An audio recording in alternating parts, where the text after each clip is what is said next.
Hello. Oh. Oh wait, I'm gonna lower my fan. Oh. That is not how I wanted to start that. I don't know why that was just full blast.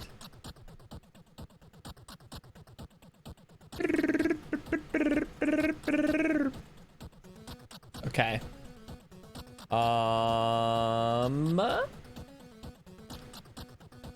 We made it. We made it just in time.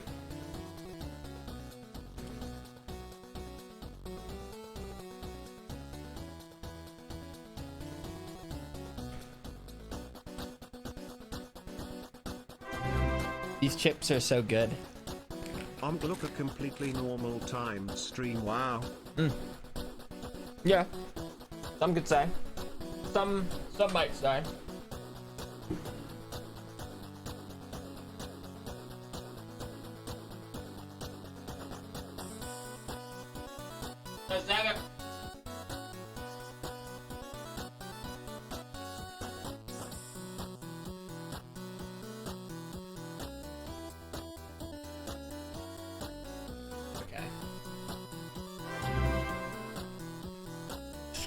Foolish blankies, foolish blankies, foolish blankies. Yeah!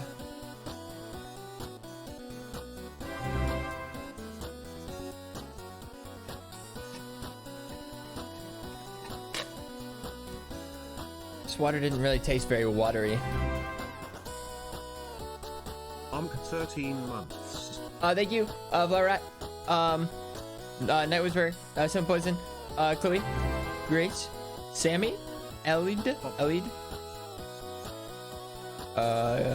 Melamain.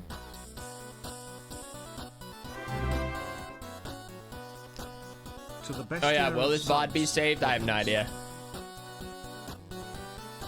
I didn't even look if like the setting was on or off. Hi, Foosh. Hello. Let's have a chip. Less than 3.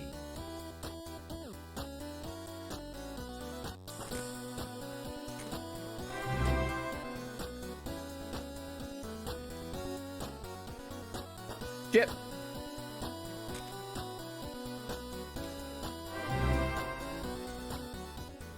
Yay, 3 months. Documenting my journey to the piss bin. Less than 3. Oh, okay. Still not in them. Bon appetit, Sharkman. Interesting.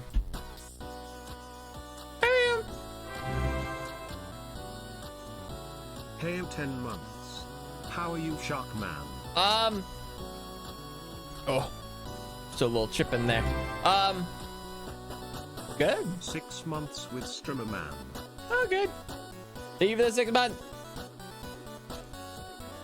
Ba ba ba ba. Have you any? Hey, happy 6 months. Yes. Last month I said how are you going, which you got confused about, and honestly that's my fault for forgetting that you are a filthy American/J. It basically just means how are you, BTW. I don't get it. 5 months, let's go. Thank you.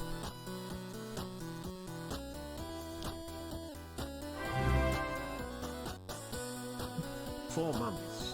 Hope your same day has been good. Thank you for making us smile. Grace, Arank, Shaw, Rebecca, Sunny, Maze, Molly Whale, Aspen, Ace, Egana, Unflora, Solitude, Mac wasn't found. Okay. Good morning, streamer. How are you feeling today?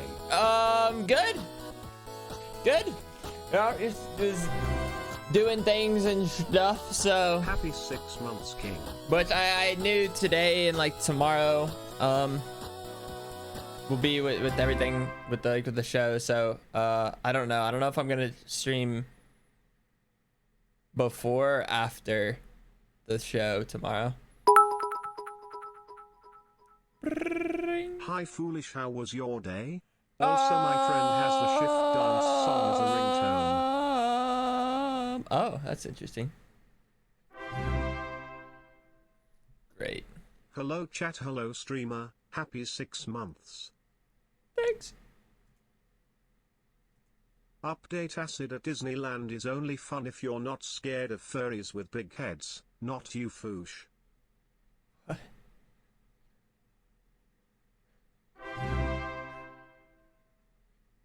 12 months. 12 Oh wait, let me play a little bit of months. background music. I have Where's that? subbed for 12 months and these have been the best 12 months of my life. Thank you Shark Tank, doozers, mods and chat. And thank you streamer for having an amazing community that I get to be a part of. Thank you. Toxic Trash. Yay, 3 months Foosh Foolish Shark Heart. Man, I need another chip.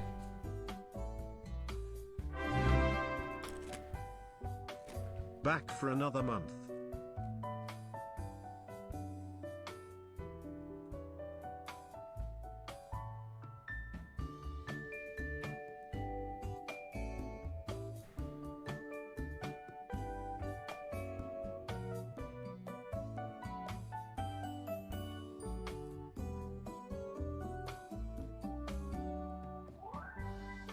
Okay.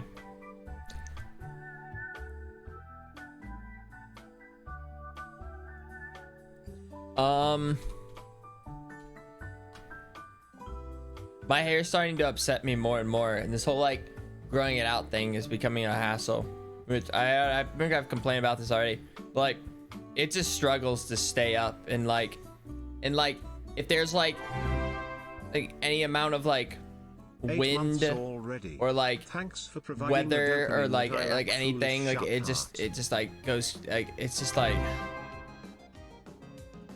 Happy 12 months. These been such amazing months with you and this amazing community. Tons of love Shark Man. Less than 3, less than 3. And I certainly can't just thank you so much for tie it up. It's not that long. I can't tie it up. To you and made many friends as well. Not long enough. Thankful Thank you. for you and your content which helped me through many tough times. Less than 3. That's why I'm thinking I might just start being like a hat guy. Wow. Like 15 months. How are you doing, Foosh? Foolish stare. Like just start wearing hats a lot more. You 7 months.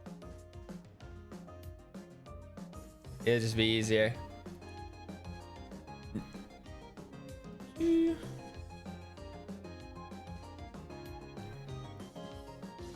Gonna have another chip. Ow.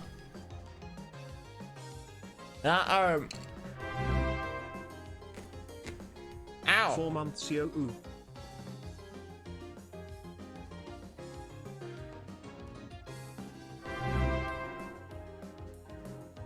You gotta push through. The man bun will be worth it.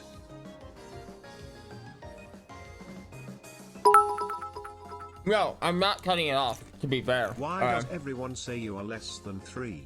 I'm you not. are much more valuable than 3. Thank you. Finally, someone said it. I've made it this far. Okay, I'm not gonna cut my hair. Scoop whoop whoop. Actually, never mind. But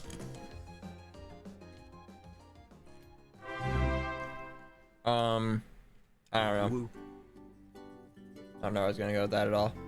I'm not gonna cut it.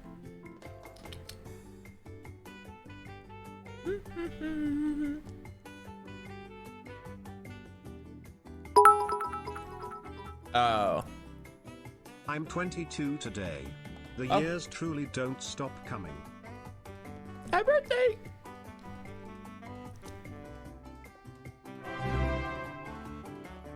What in the Woke up world? from a nightmare to see you live. Coincidence? Happy 7. Wait, so is that like a good or a bad thing? Why did the barber win the race? He knew a shortcut. Foolish happy. Nice. Nice. I mean, yeah, why not?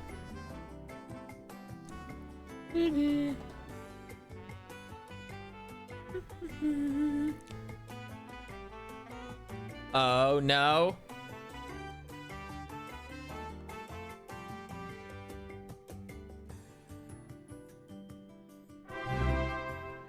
Like, also, like, if I didn't have, like, there'd be like a huge, like, swoosh right now, like going over, like, it's already starting to fall down, but I have to, like, tuck it, like, keep, like, the headset to, like, maintain it, or else it'll just keep falling down. 5 months swoop. Oh, thanks. Please get ones of those hairbands, I beg of you.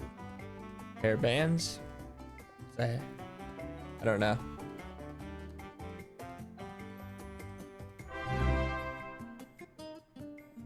Let's go.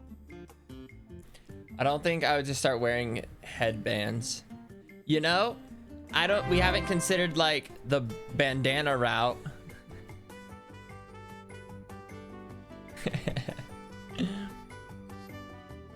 Thinking of doing another statue for my solo world. What should I do? I did the shark last time. Do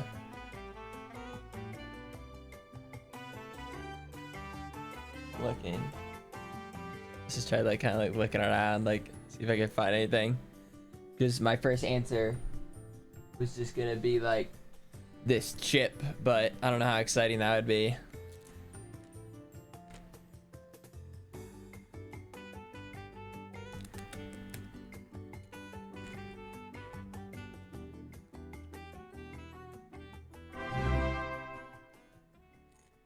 Day 395 of hiding in the Sharkman's subs. Don't know how much longer I can stay here before they figure out what I am.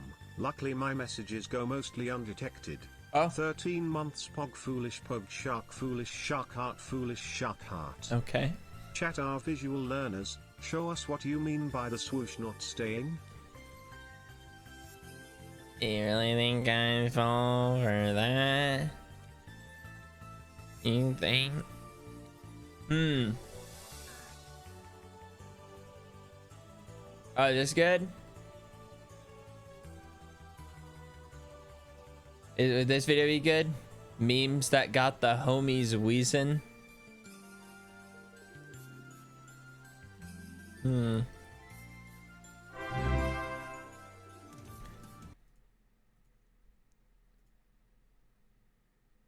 boop, boop.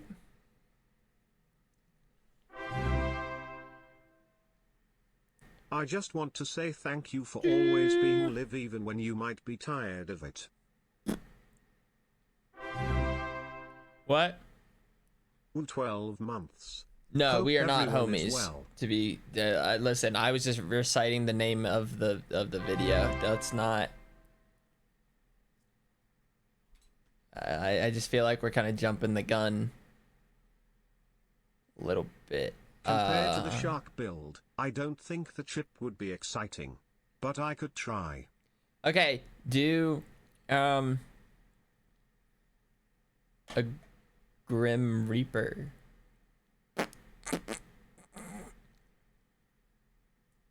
Anyways, there's this cool video maybe. And I don't know actually, but we'll see if I start wheezing. What didn't you like, my nigga? What the fuck ain't you like?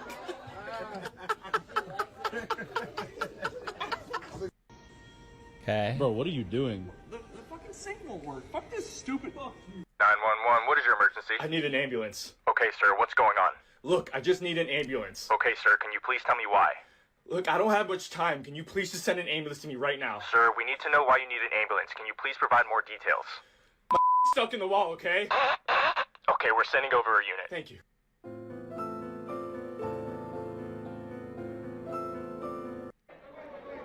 You're kidding me. Oh my god, wait. It's just. Oh! Fucking Gotta know exactly. What was funny? I missed what happened. Lord have mercy. We must stay focused, brothers. We must stay focused.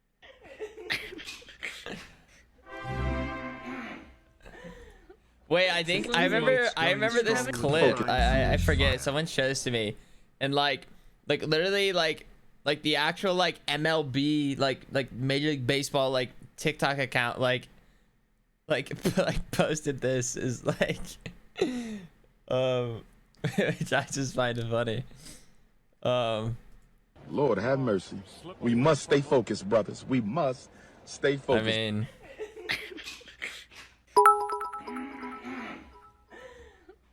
do you have Lindsay, any ideas do on you how have to any get a song tricks out up of your your head? sleeve? Cause I have had heat waves stuck in my head all day. Oh my God. fall asleep and you won't think about it.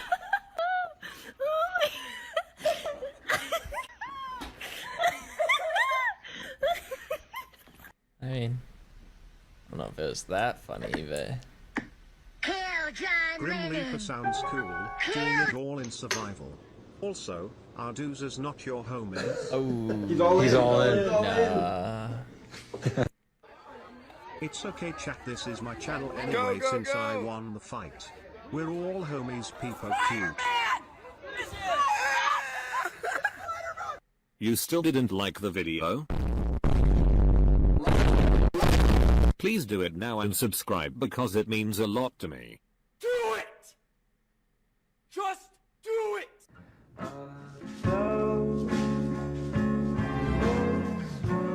I think you for the 50 month.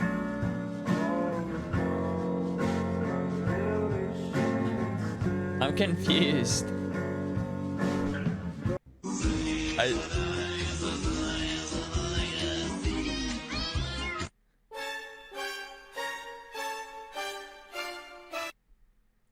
Fuck you looking at? Oh my God! Sorry, nigga, you broke. What? Getty, Logan, pass me the ball. I remember this. We saw this one. In 5 months with my bestie less than 3.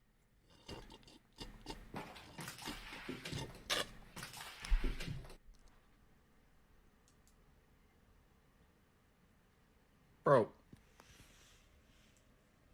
It's 2 fucking megabytes. I wish I was a cat. No Foolish. schools, no Can work, I get a happy just. birthday from my favorite Timbo? I'll peel a banana at the handle or the bottom. I put my bottom. Yeah. Yeah. Bottom. Bottom. It's overrated. I'm gonna stop you there. Monkeys Said you peel were the thirty. banana What from is the that? bottom. Excuse me? Less than 3. Holy shit. To the feet, night ticks on fleet. Fortnite. How many genders are there? I don't know. I just got here. Hey, stuffing it down in her throat, Play with this thing, you gon' choke, We get you cry like a joke, It's funny she text you dry, but we tell her just like she get wet like a boat, And I keep me a beat like I'm trying. If I'm wanting them gone, I feel like her soap. That clip's good. How am 3 I months. supposed to live, laugh, love in these conditions? don't like Ronaldo that. was at the Australian Open. Just listen to what he did later on. Please.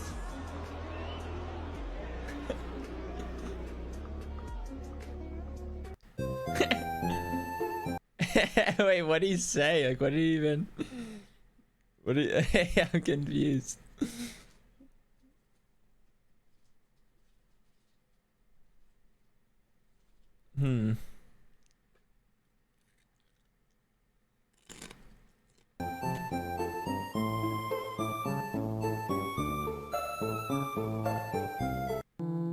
Okay.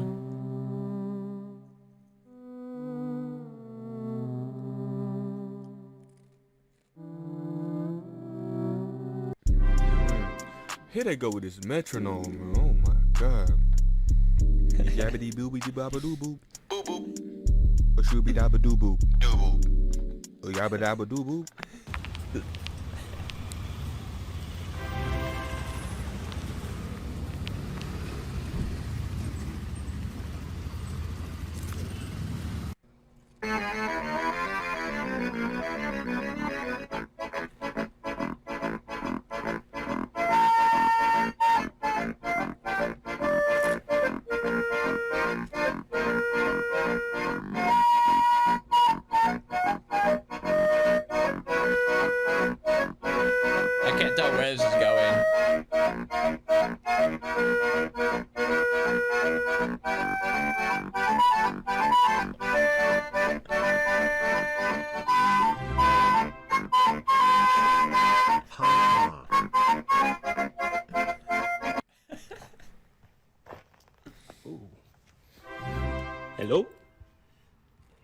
11 months Tom.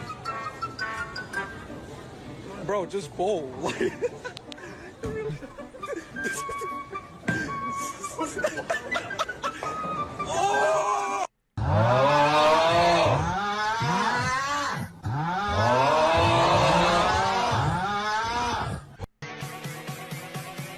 That is true. When I was 5 years old, I hit a kid's head with a bat. I'm gonna pump some gas. You need anything out of here? Chips? Something to drink? Mountain Dew? Oh, I get all right. What drink? I just paid for gas, brother. You better drink your spit. How a 30-minute break feels like.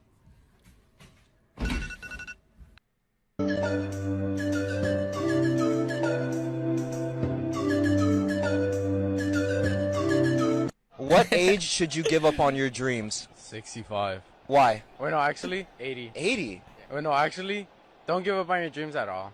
So, what's your final answer? 65. Had to run in the rain to class and it reminded me of you. Yeah. Bro, no cars out here, and then this one car frozen. That's just unfortunate. That sucks. It's vegan because it's strawberry milk and not like cow milk. You know what I mean? No, that adds up. come from cows. They aren't vegan. And that also lines out.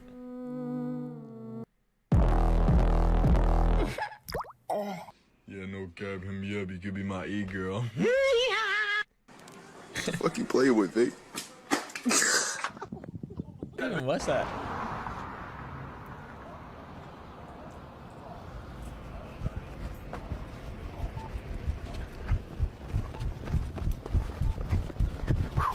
All right, see ya.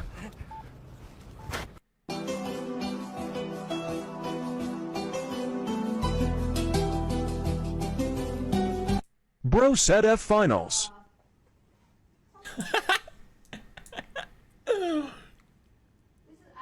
Bro.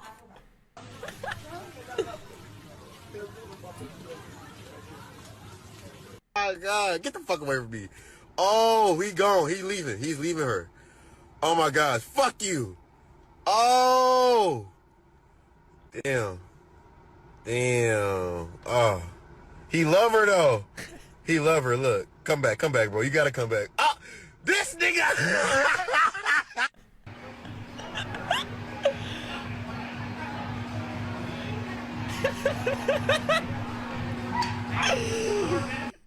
He dipped that so quick. Watch where you walking. What did you... 3 Wait months a minute. Let's school. I'm white.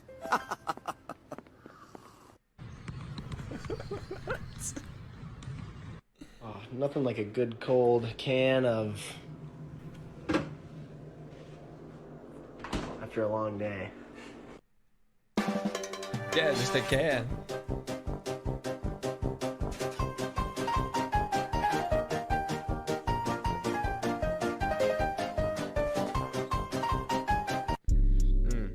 Here You they think go that with was a this pet? metronome, man. Oh my god. Yabbity boobity babadoo boop. Boop boop. A shooby dabadoo boop. Alright, to be fair, the cat is kind of killing it. Boop.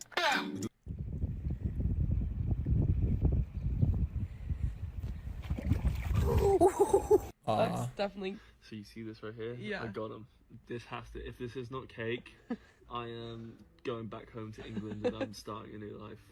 Resume. It's the bag. It's the bag. It's the bag. You think this is cake? No, it's not cake. It's the bag. Both pick the handbag. You think this is It is. This bag is cake. This bag. Was he saying it is or isn't though? I forget what he You're said. my friend now. It could be in this The bag was cake. It could be you. It could be...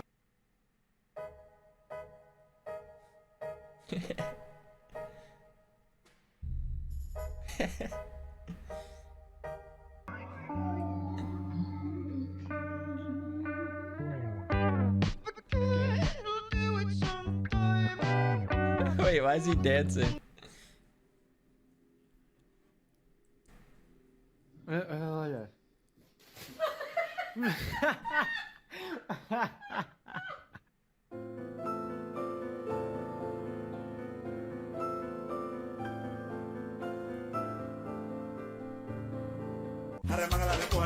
Wait.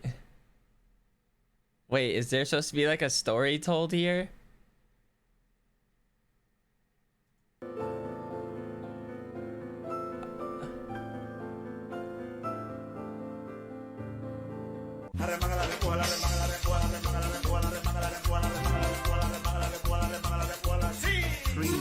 Smiling.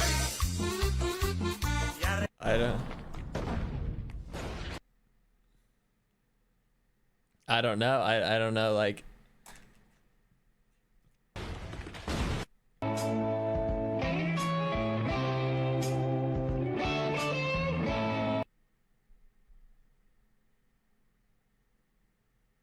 Oh, bro, he's been in there for an hour, bro. You're gonna use all fucking hot water, you idiot. Max, go. Hey, go, Max. Go, Max, go.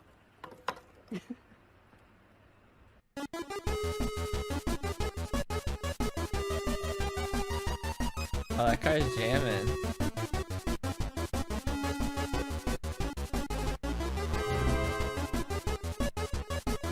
Less than 3.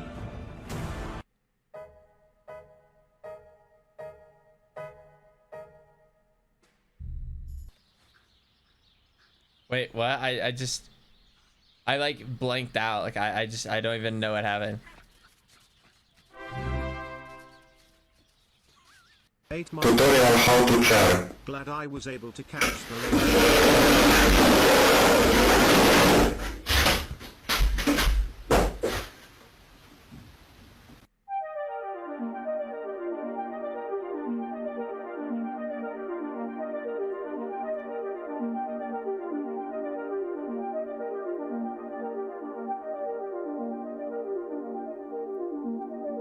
Шоколад. Что за шляпа-то? Наебах, Томк! Где шоколад?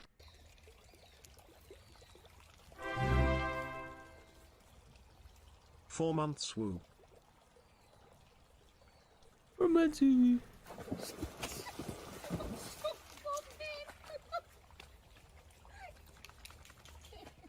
See, it's these little rocks right here that can mess up your tire real bad. So you better but got it. Happy 13 months, Sharky boy. Foolish Well, that shark sucked. heart, foolish shark heart, foolish shark heart. Oh, thank you. The 13 one. Amazon. You want some? I said it right here.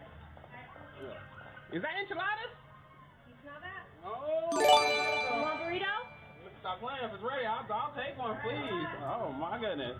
You said that? You said that? Oh, thank you for the 5 gifted. Meek. That's your favorite? Yeah. Oh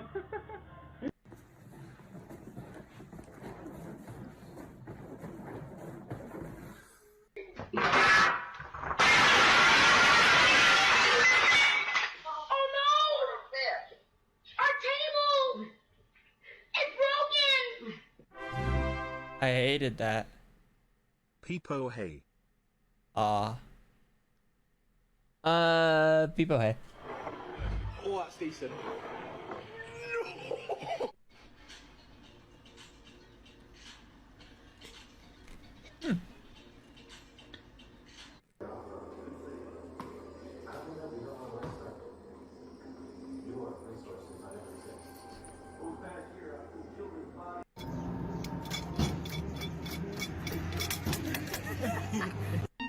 Okay.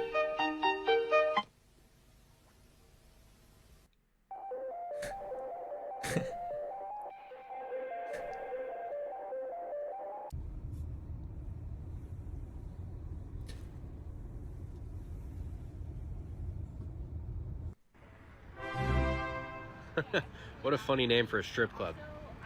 Ah, shit.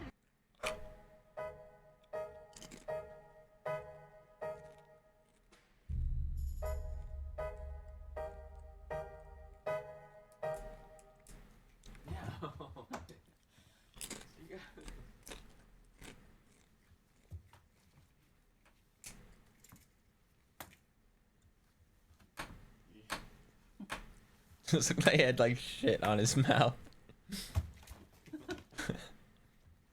Oh. And now, folks, it's time to say goodnight. Yeah, I agree. It's time. I don't know. I don't really know if those really had me wheezing by any means. Thank you for the prime. Beep, beep, beep, beep, beep. Beep, beep, beep, beep, beep, beep. It was worth a go.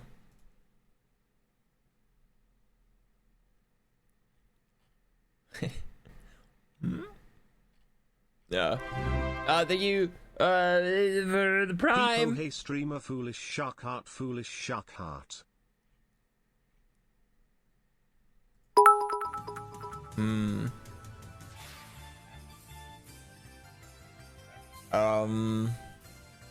Probably.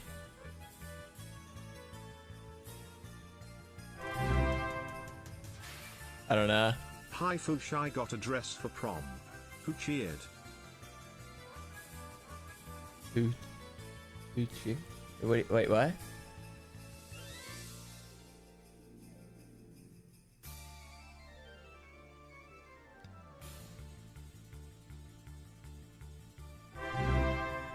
What? I didn't fall out of my chair. Like I didn't like fall like on like the ground. I like leaned over. Foolish, do you prefer pickles or corn? This is a very serious question, so answer carefully.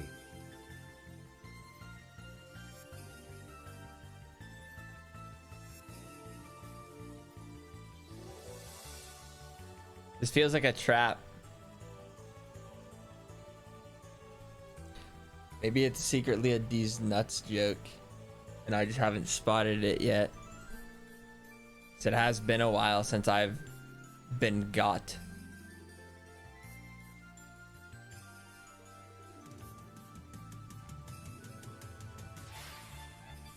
But if I did have to pick one, I'd probably see, because it feels like a trap though. Because I know which one I like more, but if I say it, it's gonna be like, of course you do. Like,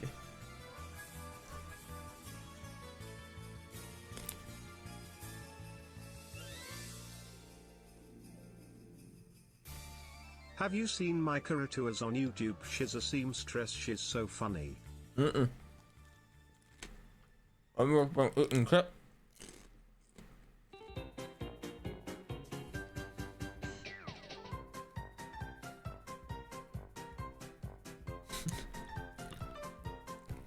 Whatever. Whatever. However that work.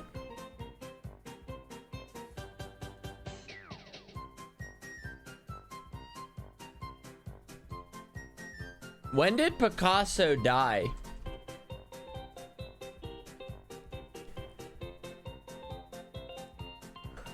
'73. So is this an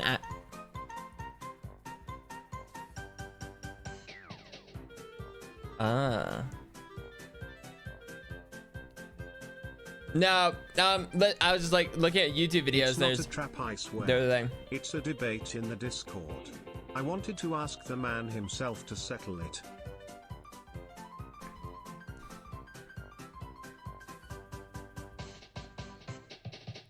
Right. But yeah, I don't know. You remind me of Phil Dunphy from Modern Family. Love you, bestie, and lots I've of never love seen from Modern Norway. Family, so I don't know. I don't know what that is. Or I mean, I don't know who. I can't agree nor disagree. Excuse me.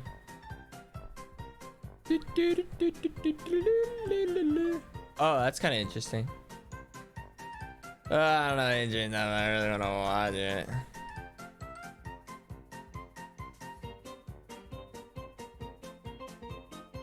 Guys, I need to like put these chips away. I feel like they're like the chips are like constantly on my mind. I just keep thinking about chips. And am I an MCC? No. I'm not an MCC, so just give up on those dreams right now. But seriously though.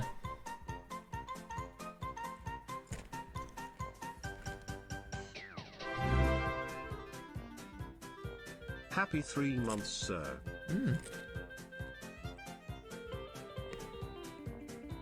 Darn.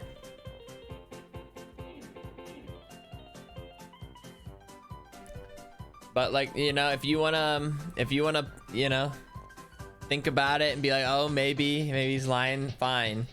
But when I'm not announced as one of the team or whatever they are called, just don't be upset. Not answering the question tells me everything I need to know, you pickle lover SMH. No, it's not the answer. Oh, I keep like barely. I don't know if I'm good at eating chips. Cause I feel like I'll take a few bites of chips and then there's just like a little leftover crumbs.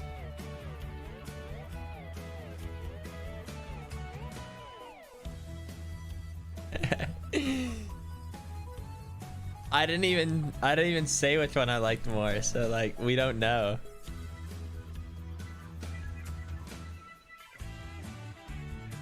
We'll never be sure.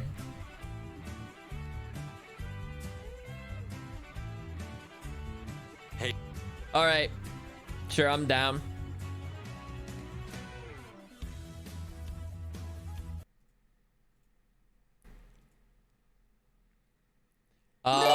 This is how 3 men escaped the unescapable prison. Thank you for the 5 gifted, Love Sky, or Love, yeah, Lovely Sky. Hey, 42 here. It's no secret that America's been involved in a lot of wars. Have you watched Salad The longest of Fingers? those is ongoing and began in 1969 when President Nixon declared a war I don't know who on this is, but it seems like some of One you of do. the aims of this particular war is to get people off rocks. By Don't contrast, worry, in you'll always be our 1934, MCC winner no President matter Roosevelt what. announced Hop a 234, war on hop crime, 234, which my intended winner. to get some of the most dangerous criminals onto the Rock, or Alcatraz prison, as it was more formally known. Talk about mixed signals. Alcatraz Island was not the kind of place you'd find in any holiday brochures.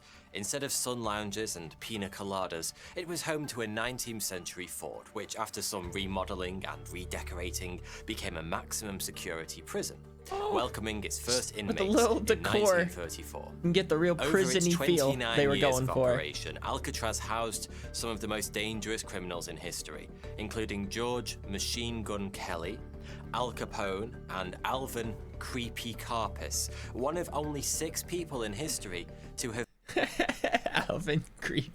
Like you literally got that name Creepy in it. Like been officially named public enemy number 1.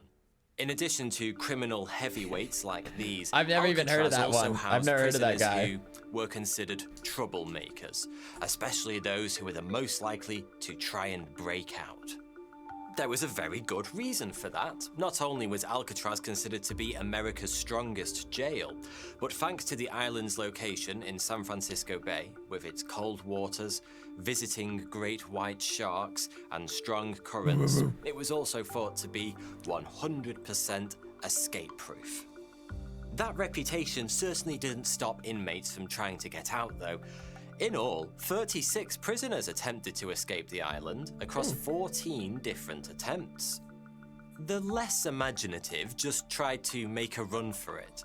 The more determined included 2 men who tried twice, proving that no matter what Eminem might think, sometimes you do get more than one shot, though sadly they did miss their chance blow. Of the 36 prisoners who tried to escape, 23 were caught, 6 were shot and killed, 2 drowned, and a further 5 are recorded as missing, presumed drowned. Oh, yeah. Of those 5, 2 very likely did drown.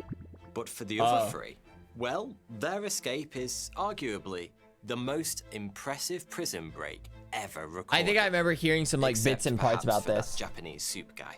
And whilst the American prison that one was system awesome. may We presume watched that not they too long drowned, ago. there's every reason to believe they might just have made it.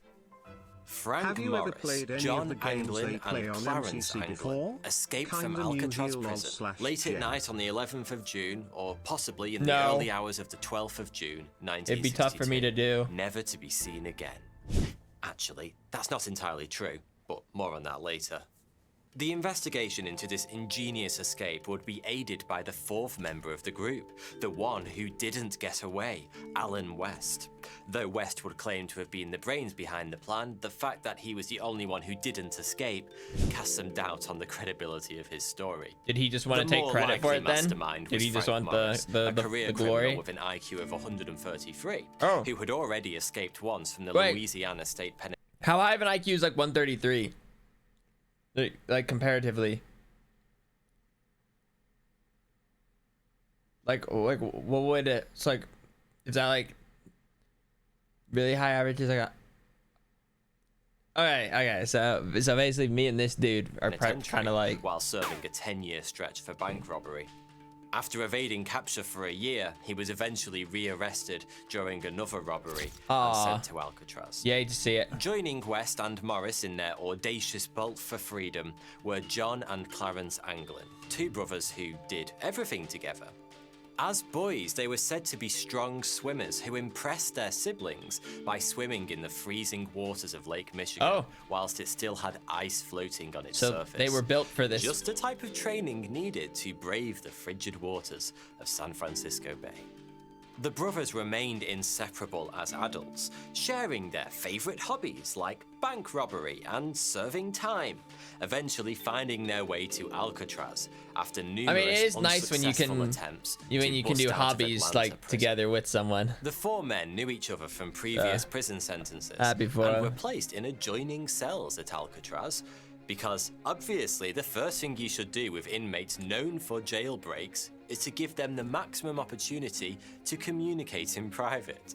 In December 1961, plans for the Great Escape began, with a focus on the air vents found beneath the sink in every inmate's cell.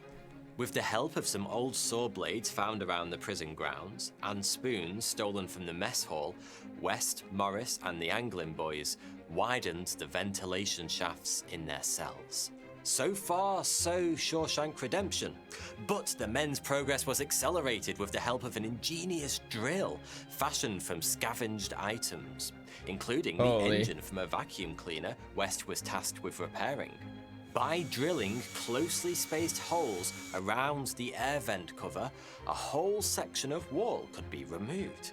And if you're wondering about the noise, drilling was done during music hour, when the prison was chorus with the unholy din of various musical instruments, including Morris's accordion. The enlarged holes allowed the four prisoners to access an unguarded utility corridor. It might sound like they were almost home and dry at this point, but this was just the first phase of a much more complex plan. If you could only choose one person to because escaping from the prison was, Sam, if anything, Carl, the or easy Big Q? part. Surviving the journey across the bay Like would who do I think ultimately would give me prove like the best difference chance between to like success and failure, make a not prison to mention escape? life and death. The water in San Francisco Bay is cold and choppy, and the current is strong. Between them, probably These Sam. days, swimming enthusiasts regularly make the 2-mile crossing as part of various charity swims and events. Armed with wetsuits and large teams of lifeguards, the swim isn't overly dangerous. Attempting the swim in the middle of the night in a prison outfit, however, would be a death sentence for all but the most accomplished of open water swimmers. Rather than risk it, West, Morris, and the Anglin brothers had a better idea. Why swim when you can sail? Trying to steal a boat was far too risky. Making one, on the other hand, well, it would be time-consuming, but time is the one thing every prisoner has in abundance. Well, that and bad lawyers. The utility corridor gave the escapees access to the vacant top level of their cell block, a quiet, never visited area of the building that was absolutely perfect for the creation of a secret workshop. So they would just keep Over going the in course of between 6 this months, spot? the men gradually constructed a 6 by 14 foot rubber raft, accompanying paddles, a bunch of life preservers, and 4 imitation human heads made from a mixture of Like, where are they concrete getting dust, all this soap, stuff? toilet paper, Like, and toothpaste. Where are they getting all of this stuff? Meek, thank you for the 5 gifted. These heads, which would be left in the prisoners' beds whilst they worked on the boat and on the night they escaped, were completed with... Like, how? Where are they getting...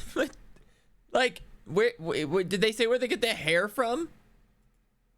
Dust, soap, toilet paper, and toothpaste.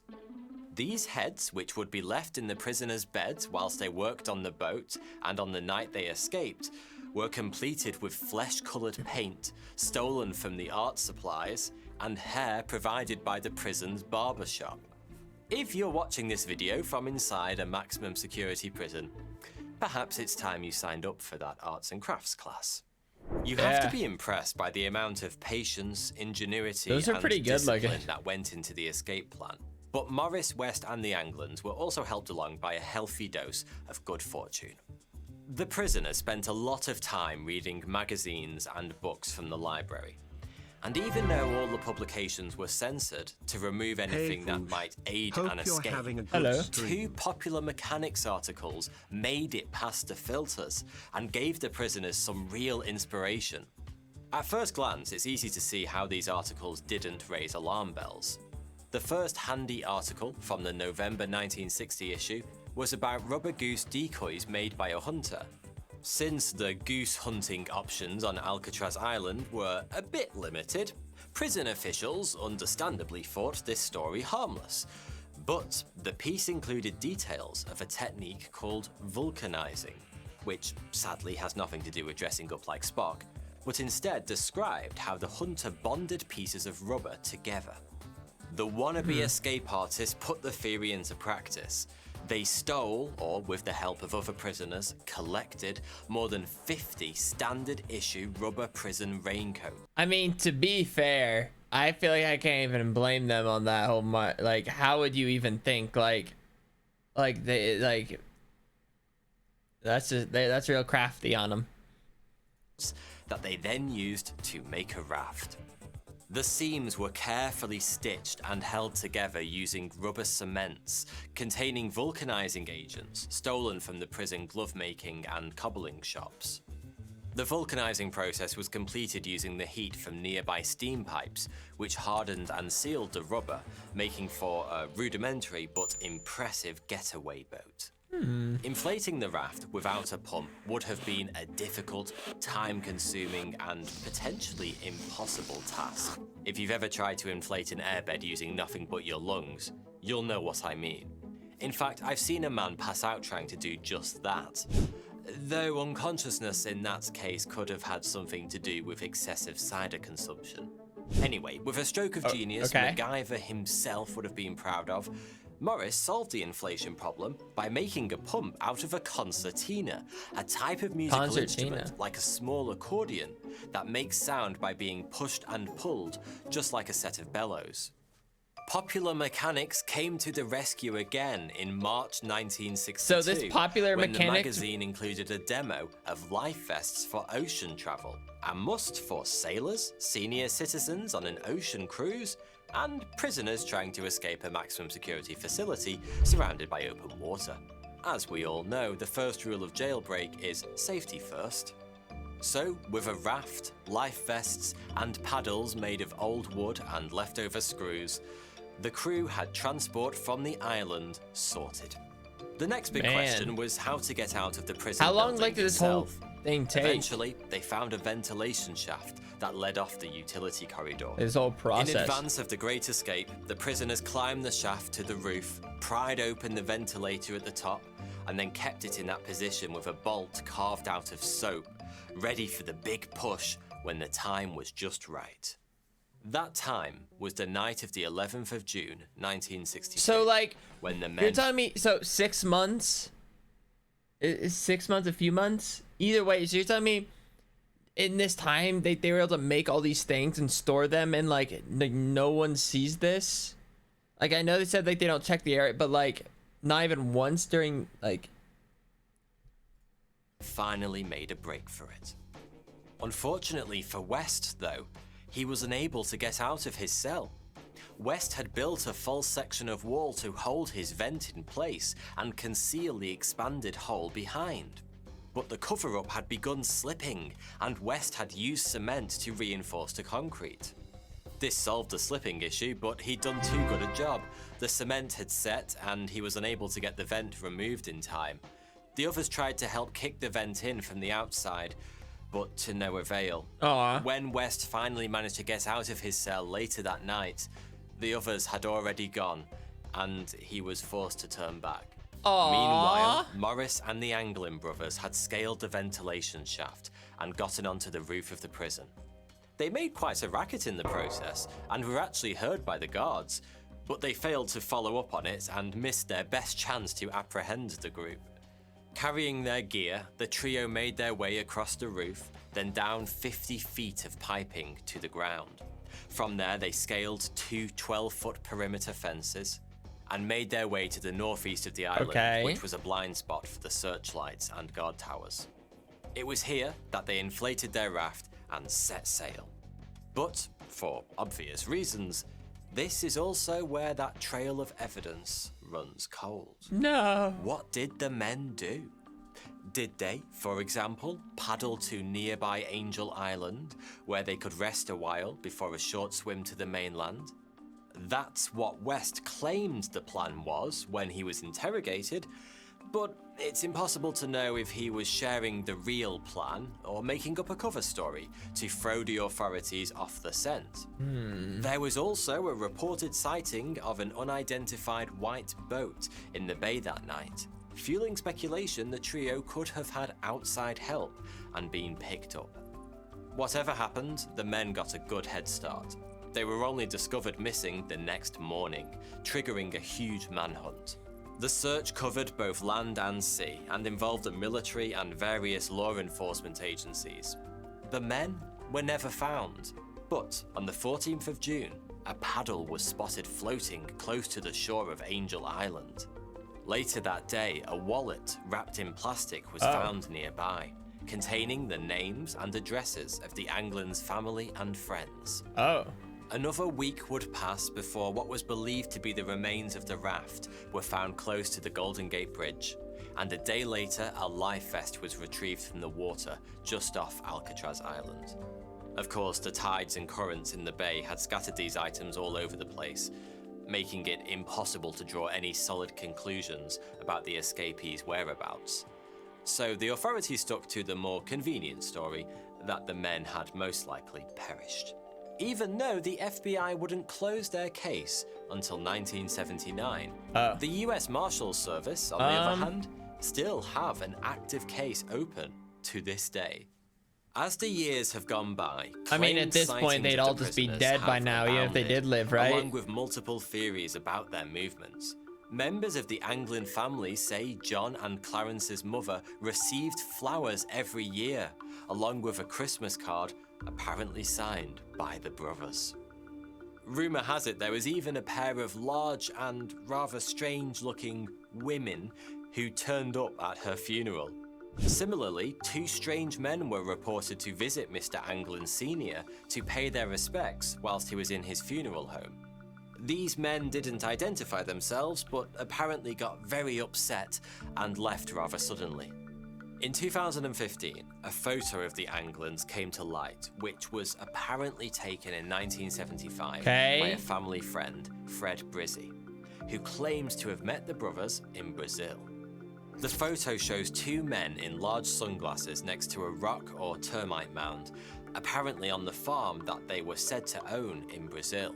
Like the brothers, Brizzi was a career criminal, and as a result, both his story and his photo were ignored. But in 2020, facial recognition software determined that the photo was indeed of the Anglin brothers, who had escaped from Alcatraz all those years before. In 2018, CBS News Actually? Network released an extract from a letter supposedly written by John Anglin, which had been addressed to the FBI and received by the San Francisco police in 2013. In the letter, John says the trio had made it on the night of the escape, but only barely. He revealed that he was 83 and in bad shape with cancer, as well as the last man standing after his brother and Morris had passed away in 2005 and 2008. John's reason for getting in touch was apparently because he wanted to receive treatment. He offered to reveal his location if the authorities announced on TV that he would be given a 1-year sentence on turning himself in. The FBI kept the letter quiet, and it seems nobody ever heard from the mystery man again. The Anglin family responded angrily, especially since the letter writer had said he was dying. But the FBI stuck to their story, as did the US Marshals, who said the lead was without merit and merely a hoax designed to embarrass the authorities. With so much water under the Golden Gate Bridge since June of 1962, it's extremely unlikely we'll ever find out what really happened that night. No, I guess not. But there are many lessons to take away from this story. Like, always keep your old copies of Popular Mechanics. You'll never know when you'll need them next. Thanks for watching. Ooh. That was fun. The creepy murder in room 1046. Buzzfeed unsolved true crime. This week on Buzzfeed Unsolved, we covered the creepy death of Roland T. Owen. I gotta say, this one really gives me the willies. Gives you little goose pimples? Yeah, I don't like it. I read about this one at night. Much like some of you watched this at night, and I was not a fan of some of the small details. There's things in this that just... It rustles your jimmies. We've already watched the Japanese Prison Break. But yeah, that one was really interesting. Ruffles or rustles, it could be either. I don't think so. I think it could be rustles. All right. Well, rustling, you could like rustle through the brush. Agree to disagree. Sure, whatever. On Wednesday, January 2nd, 1935, around 1:20 p.m., a man calling himself Roland T. Owen checked into the Hotel President in Kansas City in room 1046. Okay. Witnesses said he was aged anywhere from 20 to 35, with brown hair, a scar on his scalp visible above his ear, and a cauliflower ear. He was nicely dressed in a black coat. The bellboy, Randolph Probst, helped Owen to his room, where he reported that Owen seemed to have only packed a brush, comb, and toothpaste. The maid, Mary Soapdick. What's her name? Oh God, I know what she's a maid, her name is Soapdick. I'm trying to move. What a really funny big laugh you got out of that. Look how happy you are. Oh man. What a gem of comedy we've mined here today. The maid, Mary Soapdick, said Owen allowed her to clean while he was in the room, but asked that she not lock the door on her way out because his friend was about to visit the room very soon. Soapdick said that Owen kept the shades tightly drawn and the lights off, with the exception of one dim lamp. Other staff members who entered the room also mentioned this detail. I don't want to be in the room when they're in there. That's scary. Yeah. I imagine him just sitting in a chair in the corner, just a shadow man. Clean it. Clean the room. I think you're getting Anton Chigurh vibes from this guy. Fluff the pillow. According to the maid Soapdick's statement to the police, she felt that Owen was, quote, either worried about something or afraid, end quote. And that, quote, he always wanted to kind of keep in the dark, end quote. At 4 p.m., Soapdick returned with new towels, finding Owen laying on the bed, completely dressed, in the dark, with the door unlocked. She also saw a note that read, quote, Dawn, I will be back in 15 minutes. Wait, end quote. It's weird, right? Yeah. I would not go back into that room. If you were the maid? No. Yeah, I think that's a good instinct to have. If you see a guy laying on a bed in the dark, awake, just like looking at you, I think. I just like want to keep laughing at it. I just need to like. Okay, I'm like. I just no. It's just like. I feel like he could like. Why is he saying it like that though? Like. I don't know. Like. Wait. Oh yeah. End quote. It's weird, right? Yeah. I would not go back into that room. If you were the maid? No. Yeah, I think that's a good instinct to have. If you see a guy laying on a bed in the dark, awake, would you just be without like me? looking at you. I think that's your cue. I don't know. The next day, on January 3rd, Soaptic came back to clean the room at 10:30 a.m. Now I'm She noticed upset. that the Now I'm like door gonna had keep been laughing. locked from the outside and assumed that Owen locked it as he was leaving the room. However, Owen was sitting inside, again with the lights off, which meant that someone else had locked the door from outside the room. Why is it While so Soaptic was spooky? still in the room, Owen answered a phone call and said, quote, "No, Dawn, I don't want to eat. I am not hungry. I just had breakfast," end quote. Repeating, quote, "No, I am not hungry," end quote. What hotels allow you to lock a room from the outside? This hotel did. It's weird. I would imagine you could just call the front desk and say, hey, I'm locked in my room. let me out of here. It's just my thought is, who is this person that's locking him in the room, or who is he waiting for that he's sitting in obedience in the dark? Well, if this guy's a weirdo to begin with, he's got weird friends. Okay, I guess that's fair. Weird attracts weird. Soaptic came back around 4 p.m. to thank you deliver for the fresh 5 towels. She heard 2 male voices from inside the room. When she Quote, knocked, Soaptic, she end heard a quote. rough voice say, quote, "Who is it?" end quote. When she explained that she had fresh towels, the man said, quote, "We don't need any," end quote, even though there were no towels left in the room. During the night, a woman staying in room 1048 would report hearing loud voices, both male and female, cursing on the same floor. Though, there was apparently a party going on that night in room 1055. Now things begin to get very strange.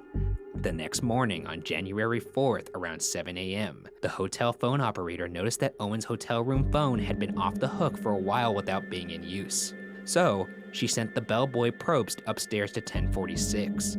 Despite the locked door having a "Don't Disturb" sign, Probst knocked a few times and heard a low voice say, quote, "Come in, turn on the lights," end quote. However, the door was locked, and no one was getting up to let him in. So after knocking repeatedly, Probst said, quote, "Put the phone back on the hook," end quote, assuming that Owen was drunk. Around 8:30 a.m., about an hour and a half later, the phone was still off the hook, and another bellboy, Harold Pike, let himself into the room with a passkey. Using only the light from the hall, the bellboy Pike observed that Owen was in bed, naked, and seemingly drunk. He also noticed that the bedding was darkened around Owen.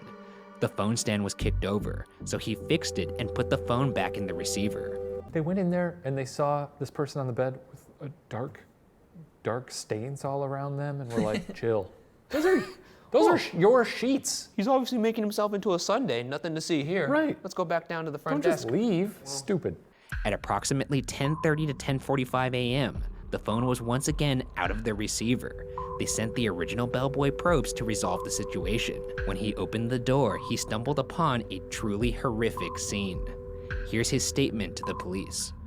Quote, "When I entered the room, this man was within 2 feet of the door on his knees and elbows, holding his head in his hands. I noticed blood on his head. I then turned the light on. I looked around and saw blood on the walls, on the bed, and in the bathroom. This frightened me, and I immediately left the room and went downstairs," end quote. It seems like everyone kept checking in to be like, let's make sure nothing horrible is happening here. Oh, seems like it might be. We'll give it another hour. And then an hour later, okay, yep. This murder's not ripe yet. It's not ripe yet for the plucking. Yeah. Also, the way they found him. Imagining that is truly horrifying. He said he was within 2 feet of the door on his knees and his elbows, holding his head in his hands. Like, no, not like that. He's not taking glamour shots. Nice of you to come in. I'm dying. Just blood. Owen was discovered with extensive injuries. He had been tied up with a cord around his neck, wrists, and ankles. It appeared he had been tortured. Blood had even gotten on the wall and ceiling above the bed. I'm a little tired of people being so Are the brain aghast cells that doing blood is good on today? the walls and the ceilings. Of course blood's gonna get everywhere. A person is beating the shit out of someone and stabbing them. It's also, I mean, come on, it's a visceral thing to LFG. imagine that someone's getting beat so heavily that blood is splattering everywhere like a Tarantino flick. Yeah, well, that's what happens. If you put your finger in a cup of blood and just went, Okay, wait a there's second. blood on the ceiling. Wait, what? He had been hit repeatedly on the head and his skull was fractured. He'd also been stabbed in the chest several times. His lung was punctured. There was bruising around his neck that could mean he was strangled.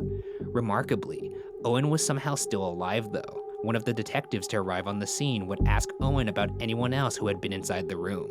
Owen responded, quote, "Nobody," end quote. Although he was hardly capable of talking and not fully conscious. He explained, quote, "I fell against the bathtub," end quote. Hell of a fall. I know. So in this scenario, he falls against the bathtub, rolls over into the bed, and then starts bouncing up and down so the blood splatter goes onto the ceiling and walls. Yeah. And probably bouncing on the bed so hard that he hits the ceiling a few times and breaks all his bones. And fractures his skull. Yeah. You know, I bounced my head off the bathtub and I thought I'd go for a little bounce in the bed. Jesus Christ. And tied himself up somehow. After this brief exchange, he was completely unconscious and was taken to the hospital. According to a doctor, the injuries on Owen's body had occurred 6 to 7 hours prior to Owen being discovered. It's a long time to bleed. That means that by the time when they first went to go check on him, when the phone was first off the hook, he was already injured at that point. He was already bleeding out. And still said, "Come in, turn on the lights." Unless, of course, it wasn't him. It was Don waiting to do more murdering. Detectives found no weapon, nor any of Owen's belongings in the room, therefore removing suicide from the equation. 4 fingerprints were found on the phone stand, potentially from a female. Owen would die after midnight on January 5th at the hospital. When Owen initially checked into the hotel, he mentioned he was from Los Angeles, but Los Angeles authorities were unable to find any record of a Roland T. Owen, bringing into question whether that was the victim's real name. His body was placed for viewing at Melody McGilley Funeral Home. As the story spread, more and more people began reaching out to Kansas City authorities to see if their missing loved one could be Owen, to no avail. Next, police focused on the mysterious Don, that Owen referred to several times while at the hotel. Don was also conceivably the man with the deep voice that the maid heard through the hotel door. Nevertheless, the police's search returned no results. Owen's upcoming burial was announced by the Journal-Post on March 3rd to be in a potter's field. However, the Melody McGilley Funeral Home received a call from an anonymous individual who said they would send the money necessary for providing Owen with a proper funeral. Somebody knows who he is, and my suspicion, what if it's Don? Here, because Don is a very tough love kind of guy. I suppose, I mean, there's 2 reasons why he would not give up his killer, right? Love, or maybe he was being entrapped somehow. Like maybe there was some kind of leverage against him. You think this was a lover's quarrel? It could have been. Why would he pay for his funeral if he killed him? Or, like, and if it wasn't the killer who's paying for the funeral, why wouldn't that person just step forward and be like, yeah, that's fucking Jerry? Right. The plot thickens. It does indeed. This is a thick-ass plot. This one's thick. Plot is thick as hell. Juicy. This is a juicy peach. Oh, it's a juicy peach, all right. And I got juice running down my chin. Sure enough, on March 23rd, money, bundled in a newspaper, was delivered to the funeral home from an anonymous sender. Funeral flowers were anonymously arranged with the Rock Flower Company, along with a card that said, quote, "Love forever, Luis," end quote. Placed Luis? So maybe that was the girl, right? They said there was possibly on Owen's grave. Yeah, I'm just gonna start sending flowers to people. Or is people. Luis a guy's name? Or is it either? Luis. Lewis. Or did I have it right the first time? Funerals and say, "Love forever, Luis." You should just say, "Love forever, Shane," and a picture of yourself. Like that. But then people are gonna ask me questions like, "Why'd you do that?" And I'd say, "It's a funny joke." And they'd say, "This is a funeral, you know." Skipping forward about a year and a half later, in 1936, a friend of Ruby Ogletree found an American Weekly piece chronicling the Owen case. Upon looking at the magazine, Ruby would correctly identify Owen as her son, who left Birmingham in 1934. Owen's actual name was Artemis Ogletree, and he was only 17 years old. Sounds like a Harry Potter boy. What? That sounds like a little Hogwarts student. Artemis Ogletree? Oh, okay. I thought you were referring to the boy. context of the case. It sounds like the story of Harry Potter. No, things turned out better for him. Yeah, I think he went on to have great adventures. Yeah, he wasn't brutally murdered in a hotel room. That would be a rough end. Well, to be fair, we don't know if he Ruby was murdered. Ogletree, his mother, had said actually he received 3 tripped. letters from her son in the spring of 1935. However, These letters were delivered after Owen's death and were typed. According to a sensational newspaper account of the murder case, this was especially suspicious because Artemis didn't know how to type. This article also reported that the letter's tone was, quote, slangy and unfamiliar, end quote, to Ruby Ogletree. Is it weird back then that you could just pretend to be someone? You could still do that today. Nah. I bet you I could check into a hotel right now and say, my name is Ricky Goldsworth. But then they're gonna say, oh, do you have a credit card, sir? And I'll be like, oh yeah, this is my my friend. I'm just putting it's just a deposit, That's right? not gonna fly. They're gonna put handcuffs on you right away. Where'd you grow up, Ricky Goldsworth? Oh, I grew up down the road. Where? No, what city? Oh, New York City. You grew up in New York City. This is happening in New York now. What's your mother's name, Ricky Goldsworth? Lucy Goldsworth. What's her maiden name? Lucy Gold. See, crumbling. Well, I wouldn't stumble like that. I'd have a prepared response. You'd be firing them off? I'd be firing them off, and I'd be like, what's the fucking holdup?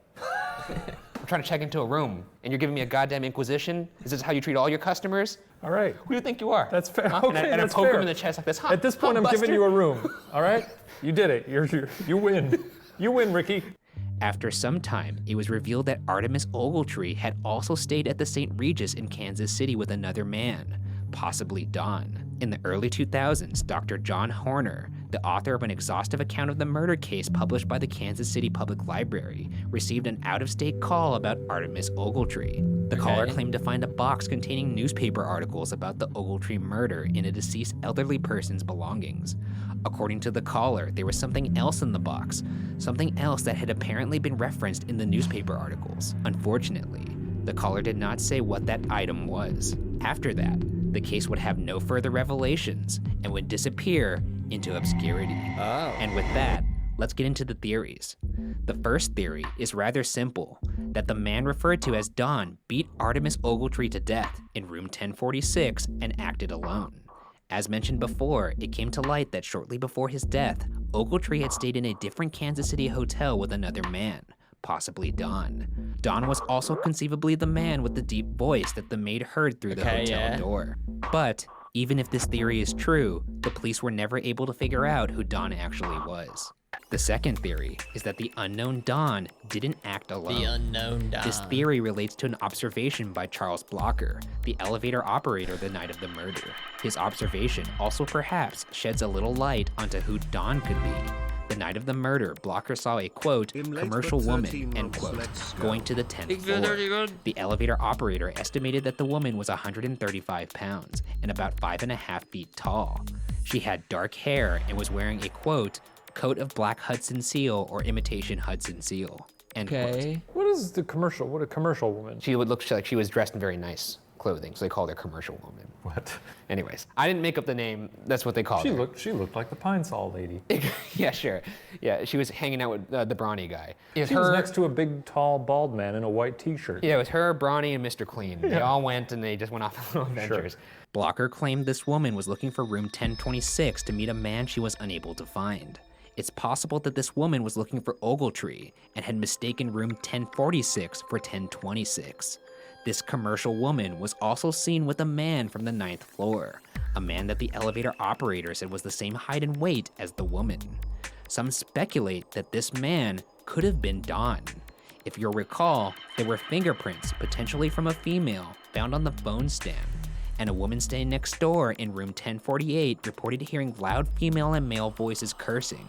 So it wouldn't be unreasonable to suspect that this commercial woman and the man from the 9th floor could have been responsible for what happened to Artemis Ogletree. However, there is nothing official on the woman or the man beyond what little is on the internet and my own personal speculation. So, like, the third theory comes from many sensational articles published in the following years that suggested Ogletree was killed for being unfaithful to his fiancée.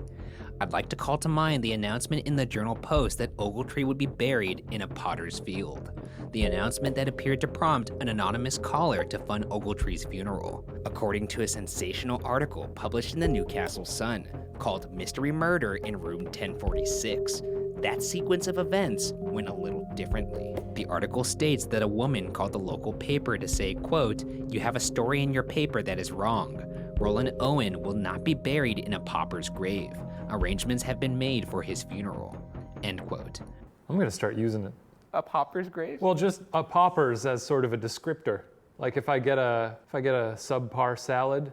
Oh, this is a pauper salad. I will not eat this pauper salad. Or if you get like a hotel room that just has a view of the parking lot or the freeway, I'm not gonna sit in this pauper's hotel room. Front desk, yes. I will not accept this pauper's view. This is Ricky Goldsworth. You know what the deal is. Do you want me to come down there again? Didn't think so. Man, that guy's scary. Yeah, he's really scary.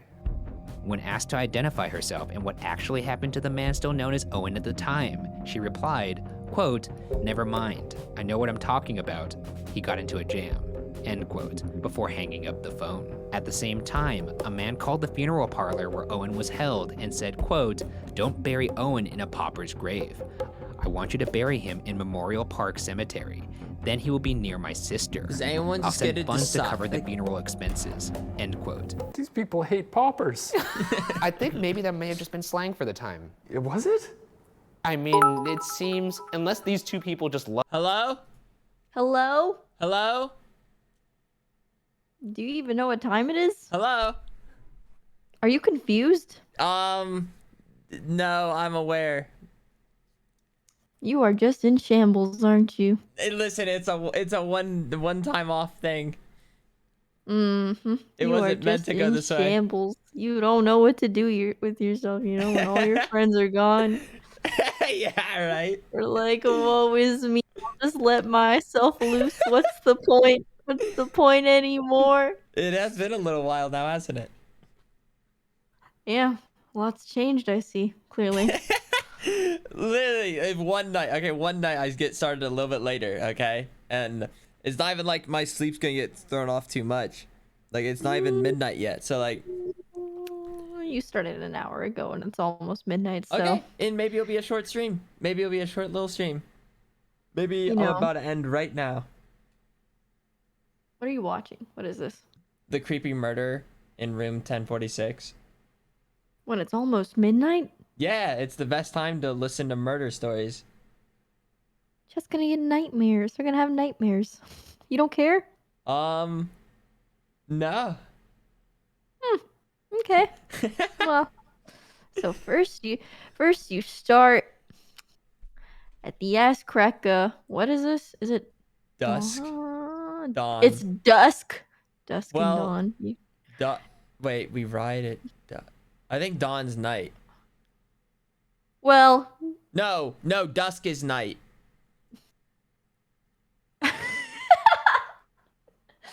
Or is it you just neither? don't care.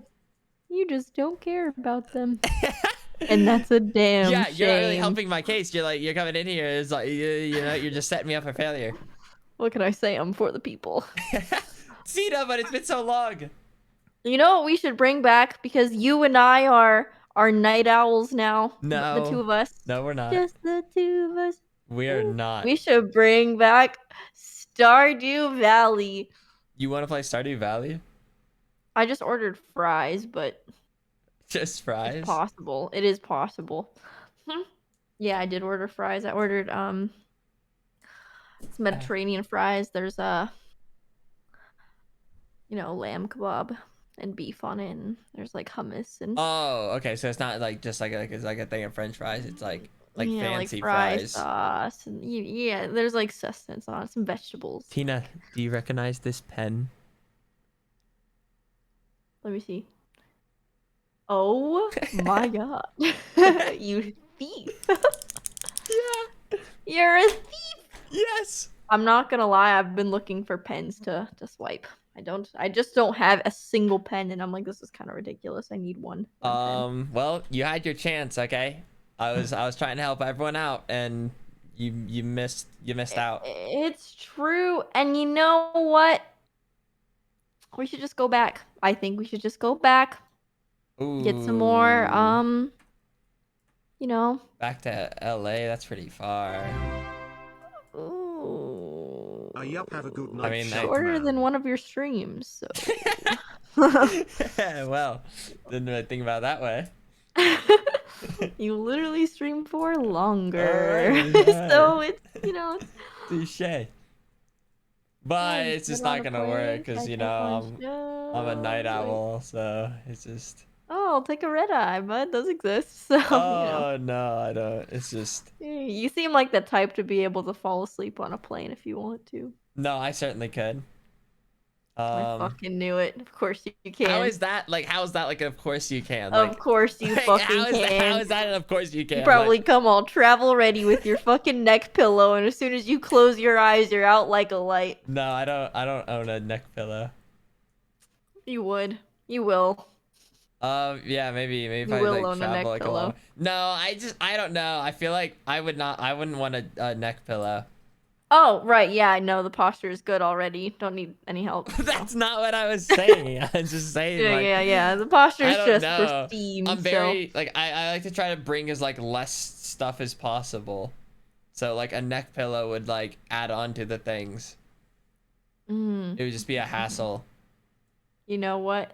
You're right. That's my bad. I forgot.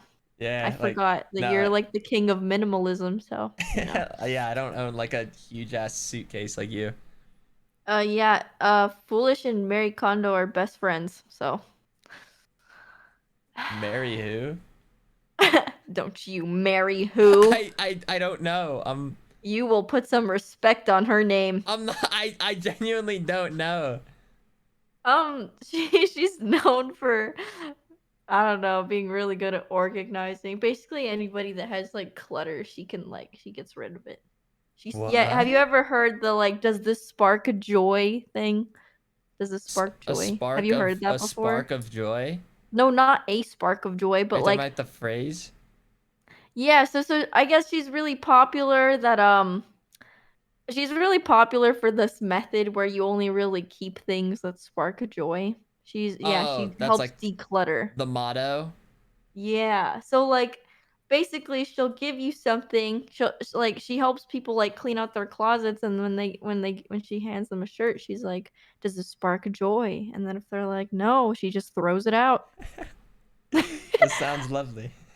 Yeah, it's for people that are like hoarders. Honestly, if she came into my life, she'd leave me absolutely devastated and a wreck because I feel like she might force me to get rid of everything. Everything sparks joy in me, so. I honestly, if she just swooped on by, I'd be great if you could. Honestly, you're so easygoing that I feel like your house would be empty. No, it would be. She'd be like, "Does this spark a joy, foolish gamers?" And you'd be like, "Not really." Nah. You'd end up with like a mat on the floor. Nah, you can take the sink. Doesn't really spark joy. He would, wouldn't he? I don't need any doors in my house. You're right. He's like, not really. Doesn't really spark joy. Like, I got all I need right here in my heart. No, like I swear, like if I could like somehow fit like a little like kitchen and like I don't know like bathroom in this, like I could just live in this room. Like I don't need the like a large place. Minimalist king. In fact, it'd be easier because then it's like if you get like a large place and it's like, oh, you gotta like fill the space, and that would just be doing the most. Yeah, my living room is empty. Like I have one. It's just empty. And you know There's no rug, no nothing. Good for you. It's really bad. I've lived here for almost over a year, so no, about a year. Well, And I have no furniture in my living room. Well, like Me and puns are the same breed. Well, like even if you did like have a couch in your room, do you think it would spark joy? Yes. As soon as I have it, it sparks joy. As soon as I purchase something at the register and they give me my receipt, that receipt sparks joy. Because it makes it reminds me of the time that I was in that store. And that's what sparks joy to me.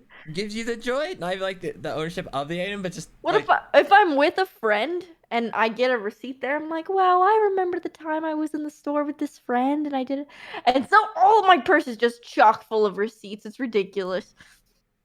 Okay. What you should do is open up your purse, okay? Just grab the receipts and throw them away. And just to the wind. No. You wouldn't even need What if kitchen, I never just something to remember heat up that frozen moment chicken again? tenders and you'd be set. Because I don't have the receipt. Well, then maybe just journal about it, like the It's event that day. heartbreaking. Just like write something down about it, like in a book. Maybe don't just keep a ton of receipts. You know, there's this booklet. No, it's like scrapbooking. What if I just have a scrapbook full of receipts? I don't know, like, don't you think it would just kind of get Well, like... It is a lot of work. Well, I wasn't even gonna say work. Like, don't you think it'd just be a little sad? What? What? Just What like do you mean a, sad? like just a scrapbook filled with receipts. Like you like want to show like a friend and it's like look at all my happy memories and it's just like just a bunch of receipts. Like, this is a pack of Ruffles from Walmart. And I'm like, it means something to me. Yeah, I don't know. Like maybe like I don't know. Like find like more unique ways or maybe just like pictures. What about just like a picture? You want me to take a picture every time I'm in a store? That's so excessive. People already think I'm fucking weird for That's bringing it out excessive? and during like proper times. Yes, then just keeping the receipt that they give me and nobody has to know. But like do you need to like withhold that memory of going to that, like in the grand scheme of things, like is it really, I don't know. Yeah, I just don't want to not remember anything. I don't want to lose memories. You know. I just might not be as sentimental. Oh, yeah. Honestly, I think that's just the big difference between like a minimalist and a maximist. Because every time I look at items, I think of the memory associated with that item and it makes me happy. So everything sparks joy, and even if it sparks sadness, I still want to keep it for some reason. I know. I mean, in a way, like it sounds kind of like interesting, like to like I said, if you want your like your receipt theory, like thinking about the time, I do think it's kind of like interesting, but like I wouldn't want to keep up like I wouldn't want to like keep a bunch of receipts though. But I would No, find it you kind of don't. interesting. So that's what I'm saying. Like, how about you just like write about it? Like, you know, if it was a fun time, like you quickly like you just like write like 1 or 2 sentences, like, oh, went to the store with this person and we got this. You want me to just write it down? You know how much work that is? You have no idea how much amazing information a single receipt would hold. It holds the time of day. It holds the exact item you purchased, the price of that item, the date.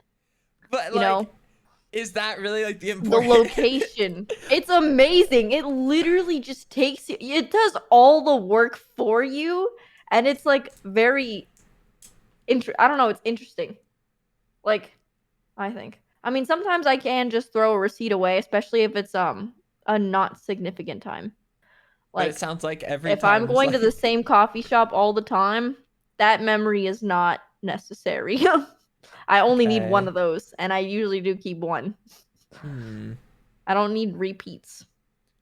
Like for example, like this pen, like I think it's kind of neat that I have it. But Yes, like, does that spark joy? You'd keep it. well, see, this is where I was kind of gonna go. Like, I'll do like my best to hold on to it, but if all of a sudden like I lost it, I wouldn't think twice. What? Like, really, dude? I'd be crestfallen. I don't know. I would. I would Oh, be there pretty you go, upset. being crestfallen again. You know what? Yes, I am crestfallen. I would be. I would be crestfallen. I don't know, cause I, you know what I mean, like at the end of the day, like it is just like a pen, so like, you know, be okay. Just wow. Wow. Wow. Oh, I'm sleepy. What a long day. Has it been a long day? A long week? A long couple weeks? You know, you've just been missing. Yeah, that is what it felt like. It did feel like a long week. Now I'm ready. You've just been so missing. I know. You know, I just get kind of antsy when I'm away. Like, I want to come back and do stuff. Ooh. Because I feel like every time I leave, for some reason, everyone and their mom is like, they ping me, not you know, community, but like work-esque stuff. And they're like, actually, I need you to respond to this. Can you? I'm like, what in the what? I just left. So now I have a laptop. Oh, okay. Yes, yes, I do. Working on the go. Yeah, and then, oh, dude, I recently got acrylics again. It is hard to type on a laptop when you have acrylics because when I press one key, the other key gets pressed. So That sounds like it's such a hassle. I press like 2 keys at once. It's ridiculous. How long It do is a the hassle. acrylics last? Can you just take them off like if you're bored of them? I ripped mine off last time, and I shouldn't have done that because now I just barely I have like half a layer of fingernail. And so then I just put more on it because I had to do something. And I was like, I don't want to have ugly nails when I go do my thing. So I was like, frick. So Do you ever like hold on to like the acrylic carcasses like once you're done with them? And like scrap them? I did, but I was like, that's kind of disgusting. So I threw them away. You would keep them? I kept some on the side by my desk, and I was like, Especially, no, because when I got to London on the first day that I got there, a whole nail popped off. Okay. And so what did I do? I went to Boots and I got nail glue and I just glued it back on. I washed it though. I washed it and I washed my fingernail. Yeah. And then I glued it back on. Like is it like a special kind of glue, or can you just do any glue? I don't know. It was hot and very. It definitely had very strong stick power because sometimes when I accidentally like glued my fingers together and I felt like my skin was gonna rip off when I tried to pry them back open. Oh. It was like Gorilla Glue, but for my finger. I don't know. That's like a weird fear I have. Well, not really a fear, but like just the idea of it sounds terrible and quite frightening. Like, but it was okay. And you know what just kept happening? All my other nails just kept popping off. They were all just falling off, and I did not have time to go to a nail tech. I had dinners to attend, so I just glued them all back on.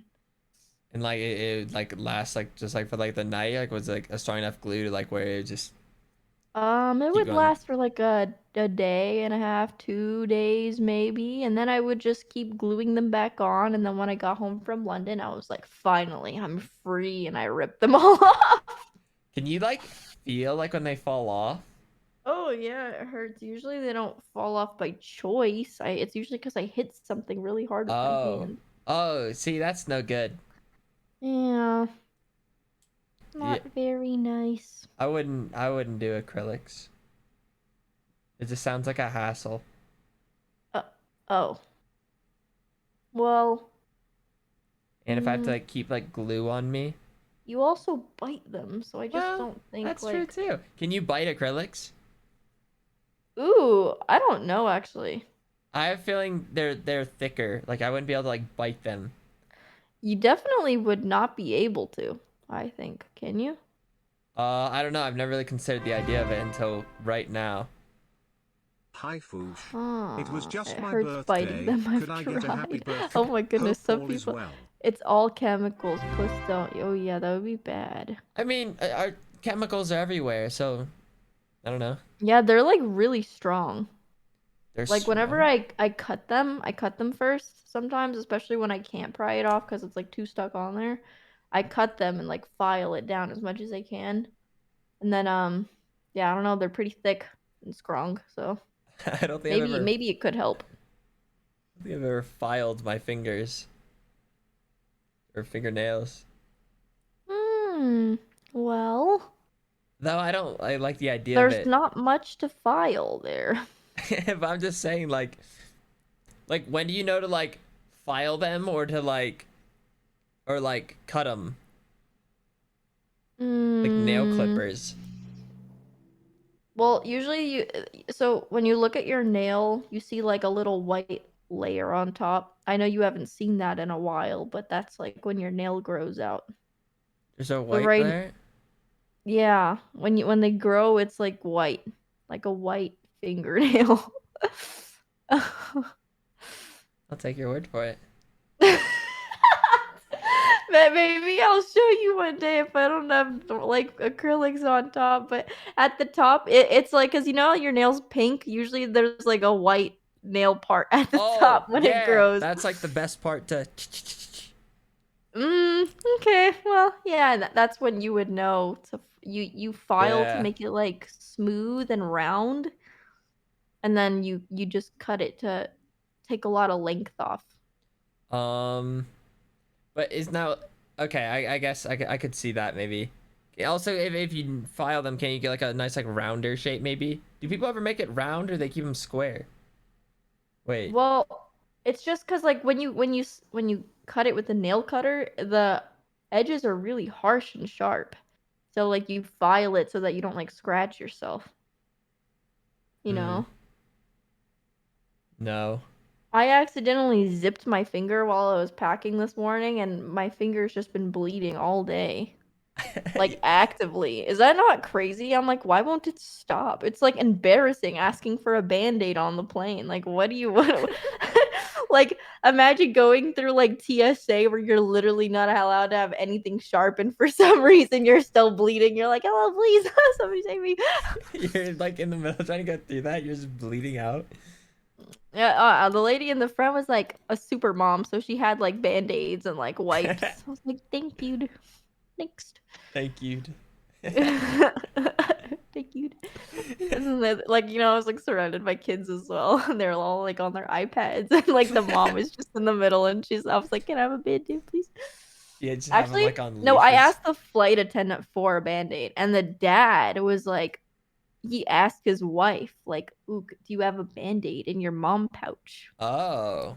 Yeah, and she was like, yes, I do actually. And he's like, if you need anything, she's got a lot in there. She's a super mom. I was like, oh, that's cute. It was really nice, very observant. OMG foolish gamers. Does anyone in chat have kids? And like, if they do they ever like use like the leash on them? Like the like the backpack The leash leash. thing. I'm just like curious, cause I feel like the idea of it sounds, I've never really understood it. A leash kid. I don't know. I don't really know like the I've seen leash kids before, but I don't really know like what the I mean I kind of understand like the basic use for them, Like, but I don't know enough I don't think I've about, like, ever why seen they're it with my eyes. Like, I don't think I've ever seen it with my own eyes. Dude, you've never seen the classic monkey backpack? No, Monkey I've seen backpack like leash? pictures and stuff of it, but like I've never like seen it. Oh, the monkey backpack is like a classic. It's a little backpack leash. They basically wear like a little backpack, but it Yeah, has a like, leash it sounds attached kinda- to it, and then it's a monkey. I don't know. It just sounds like funny. I don't know. I don't even know why I really thought of that. I don't really. Okay, so I will say that I understand that while the leash looks maybe cruel, I know someone said something that makes a lot of sense. Like some kids will just run into traffic. So Gotta keep them yeah. close. I will say, like, sometimes a leash is necessary. A lot of kids are different, And sometimes you can't look at your kid every second of the day, and 1 second is all they need, Like, Oh yeah, they could get lost real quick. it's true. Kids are crazy. Sometimes they will literally just try to run away for the sake of running away because they're curious as to what the outcome would be, especially when they're like 2 years old. They're like, what would happen if I completely disappeared from sight in a public setting? Like, well, how would my parent react? They think things like that. Yeah. Like, they do a lot of stuff for the sake of being like curious. So, yeah, I think it's basically for the kids with like intrusive thoughts that just actually, I'm not turn surprised into a that a reality lot and of things us like were that, leash so. kids lol. That's what it is. What? Alive? Oh, What? oh, sorry. I've never seen that pee-pee party before. That looked like pixels. Pee-pee party. Yeah, it's like Pepe's jumping on a bed. Oh. I wasn't looking. I wasn't looking at chat. I was like, what are you talking about? Do you see that? What's Well- going on? Well, I don't know. They just do stuff sometimes. I don't really like. I don't know. Like, Oh my god. As someone with 12 younger siblings, they run away for no reason. Skull emoji. Dude, that's true though. man, I wish I successfully ran away. Like and made the great heist adventure. But now I'll never get the chance. I'll never get the chance to be 8 years old again. Dude, I feel you. I want to be 19 again. Maybe. 19? There's a couple years where I just completely wasted my life, which is just insane. I don't know. I'm trying to think it's like 1 year where I was like,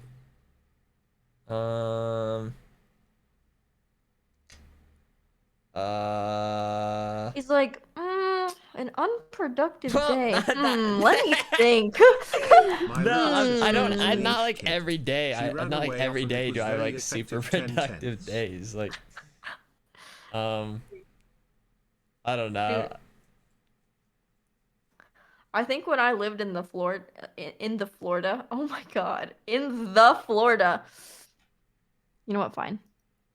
What? When I lived in Florida, Okay. that's when my life was in the biggest amount of shambles.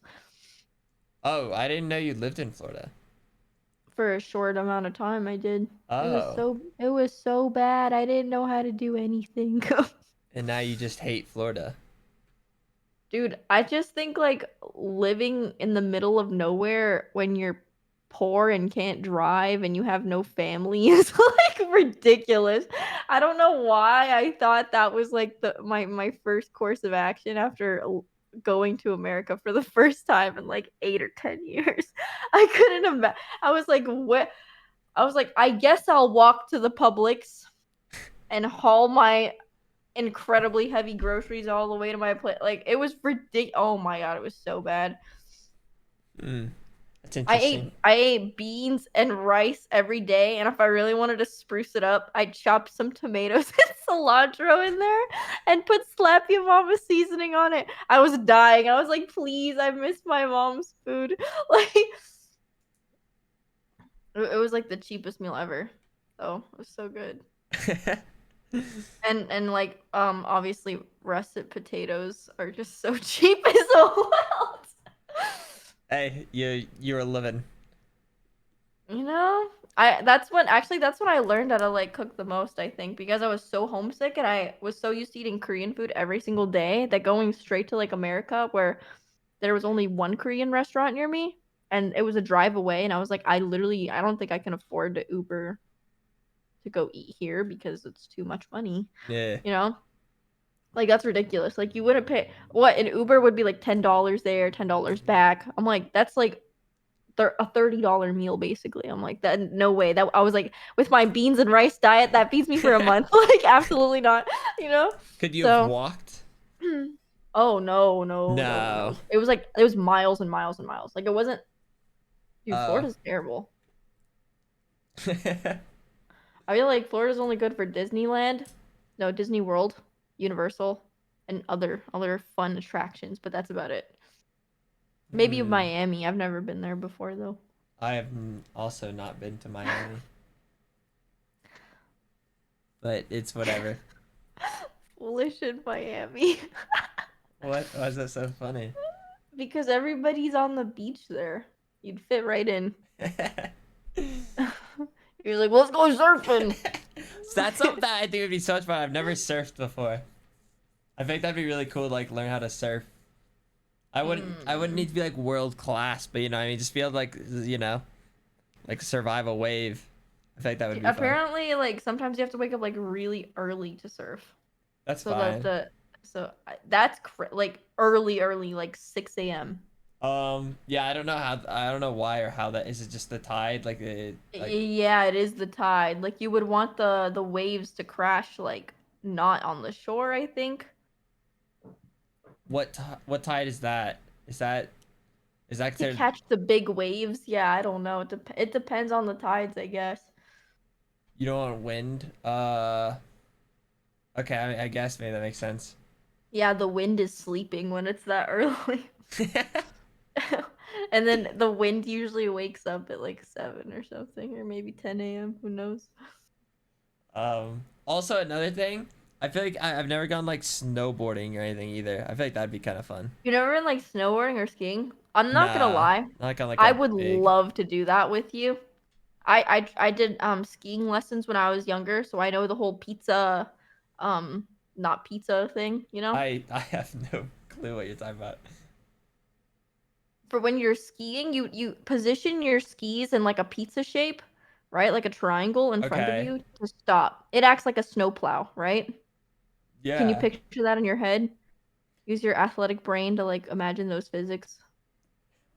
Like that makes sense to you, right? Because like if you go straight, you're just going like it, you know, you have your parallel skis and you're going straight down, but then when you make the Yeah. pizza shape in front of you, you're like a snowplow, so it creates that like traction and it like stops you.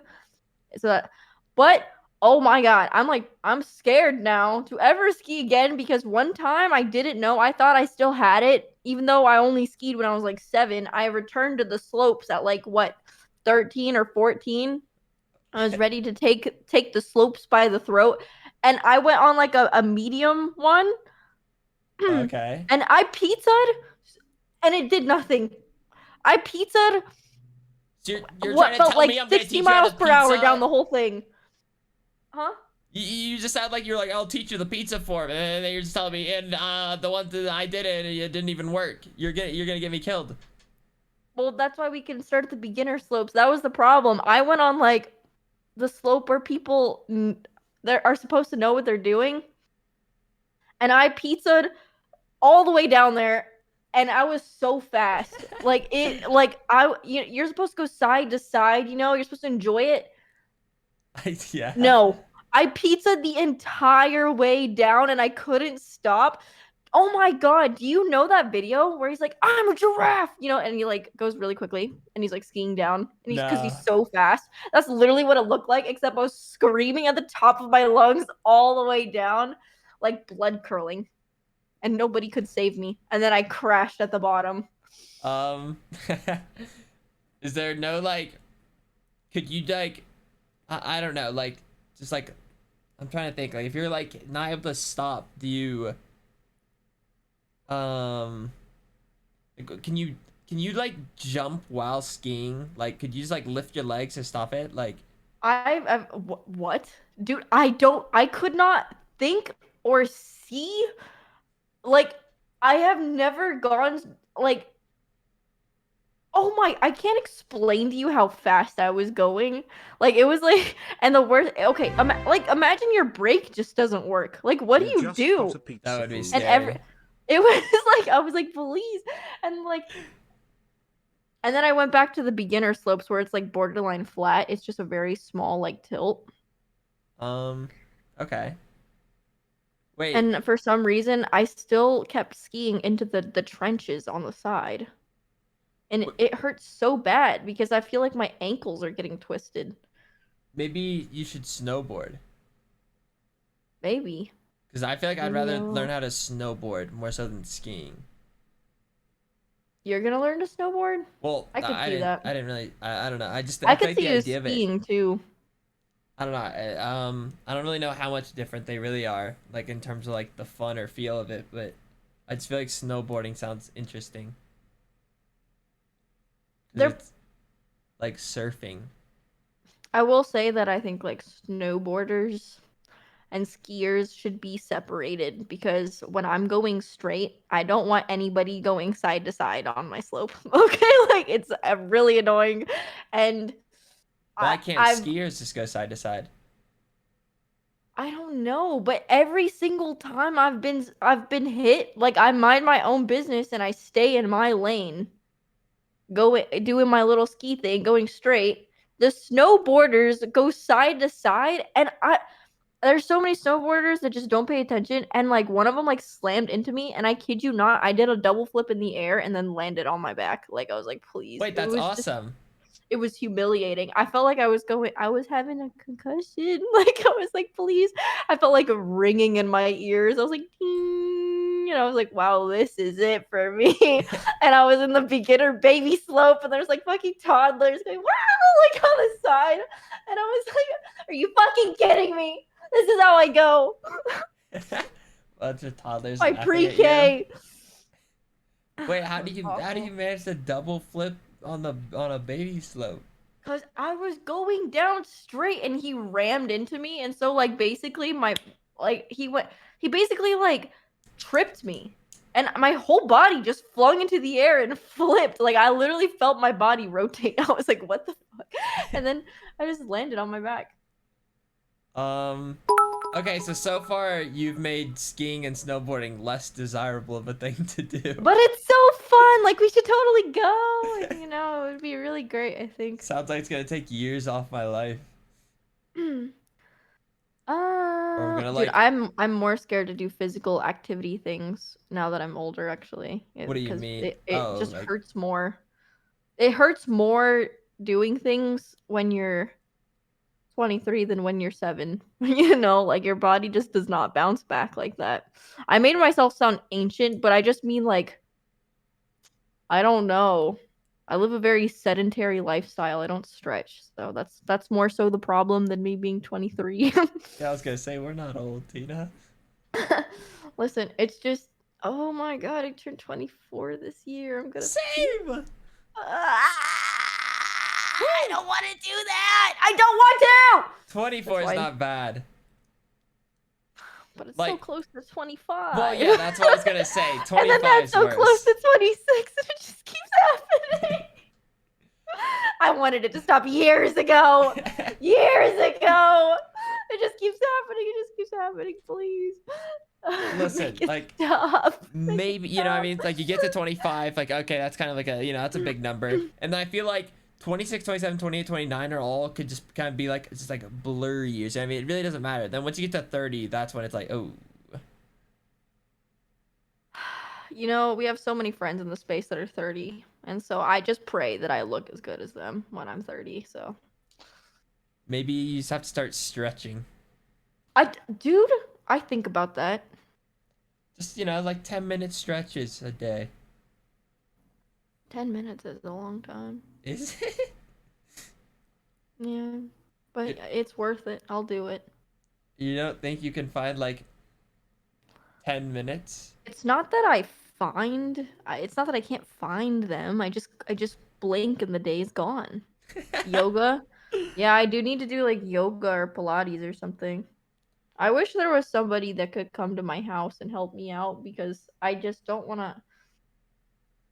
You know what? If my skin was clear, that'd be the answer to all my problems, because then I would feel more comfortable going to a Pilates class with no makeup. What if you just wear like a headband? What the fuck is that gonna do? What? Did you even listen to what I just said? Did my hair in my face seem like the issue? No, what the fuck was that? Like it could, like if you wear like a headband and like a mask, like it would cover up a lot of the face. Are you even listening? No, I was trying to give solutions. So I'm saying like a headband, boom, that covers like the forehead, okay? And then put on a mask. Oh, like boom. like a visor. Huh? A visor kind of. Oh, like that kind of headband. Oh, Naruto style. Okay. Well, maybe not necessarily a Naruto style headband, but like just like what I mean, just like a headband, or maybe Do you only get acne on your forehead? Is that why you said something so ignorant? Well, no, There's I don't really. Other quadrants of the face, you didn't even get to it. I'm trying to help one quadrant at a time. One quadrant at a time. We didn't get to quadrant 3 yet. Quadrant 3. Why did you skip 2? I don't really know. Okay. I just kind of picked the number. That's funny. Well, You know what? Maybe I'll take your advice. I just think it would be really weird if I wore like a visor and a mask to like a Pilates class. I almost said himbo class. Why? Oh, you know why? I really almost said like okay. I just think it would be weird because everybody else would be wearing not that. I still don't see why it'd be a himbo class. Okay, I said it on accident because you know, like my brain is playing like word association, and I'm talking to you. So Okay. well, I get it. You know. Okay, maybe instead of like the visor, what about a bandana? A band? What? What? Yeah. What? No. What are Okay. you talking about? Maybe. I'm just gonna get clear skin. I'm just gonna stop stressing out. So Stop stressing out. Drink some water. And don't ever fucking tell me to just drink some water because I'm tired of people telling me to do that. Oh wait, I'm not stressed anymore. I forgot. Oh yeah, see, we're having a good time.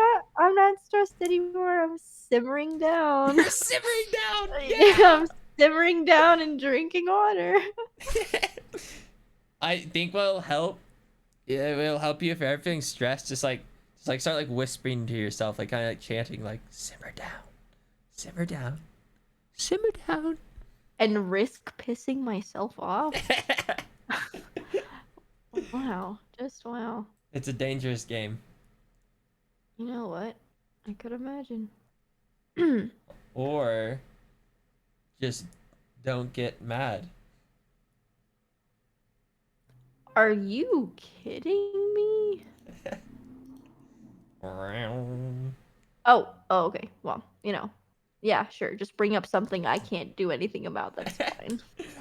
No, it's fine. awesome. Listen. It's one of my favorite bits. I'm not like, is my window just open? Like, because there's no way it's that bad. Right. I don't know. Wahoo. It's really crazy you've gone to like this length of just to like play like random car noises. But it's I don't know. Thank you for the sub. Thank you for the sub. Thank you. Whoa. What? Would you ever do ASMR? Like stop. I literally heard you stop and hesitate.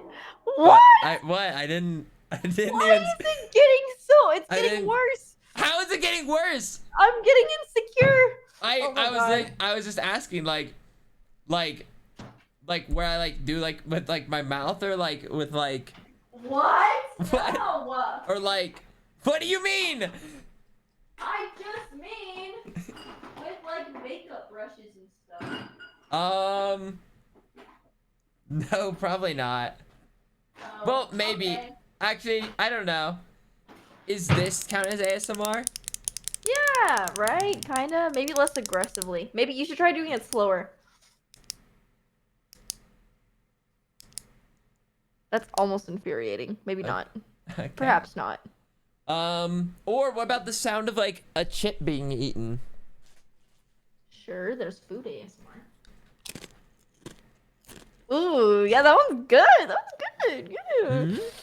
Wait, get a little closer.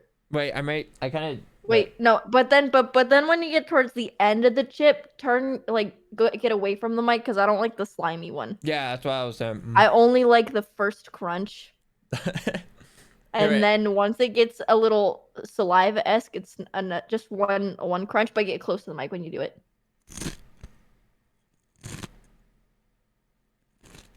Sounds like bones. Okay, pull back. It's too much.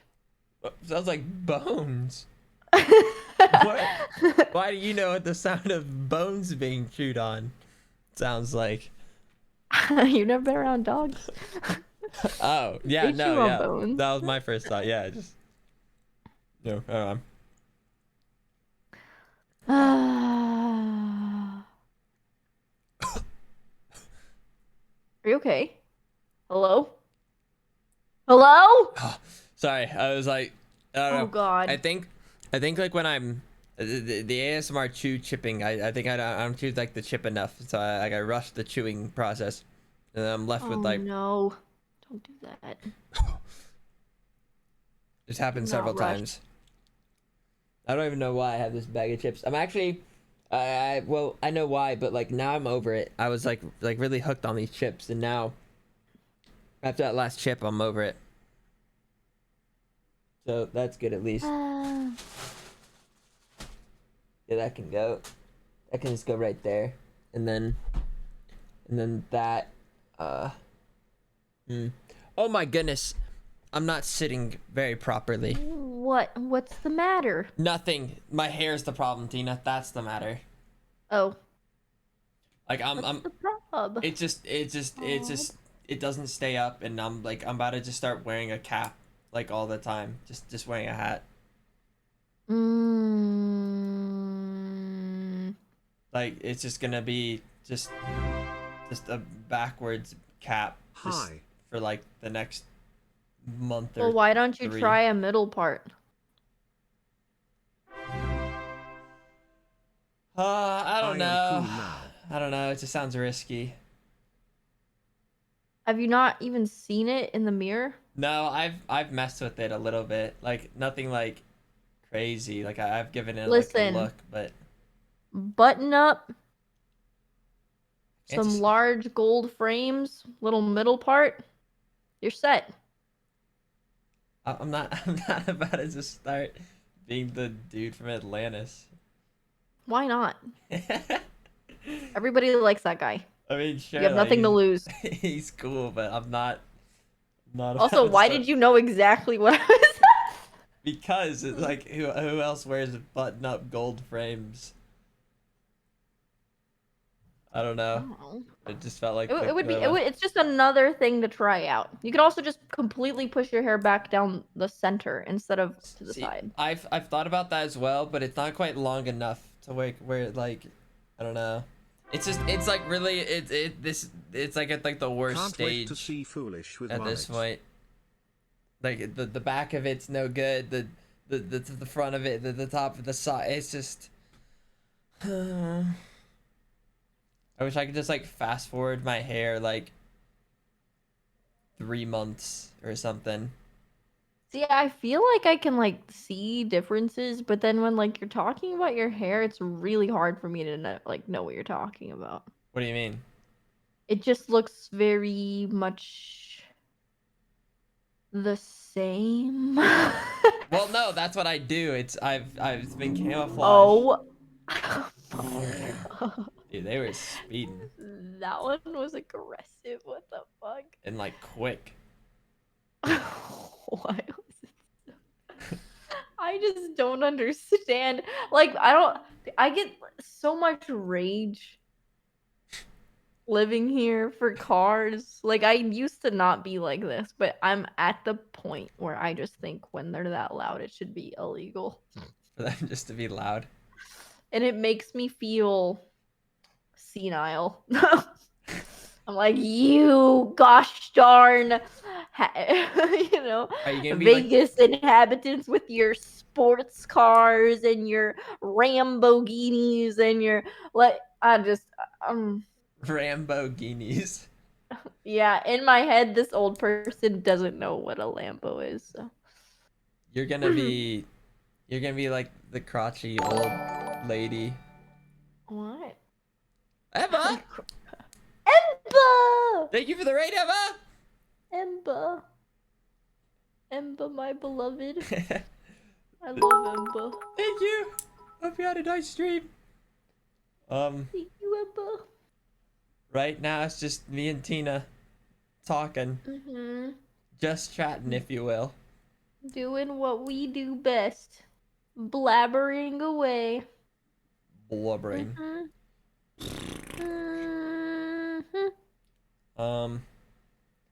I forget. What were you just saying? I don't remember. So. What were you doing before I interrupted? I don't know. You remember?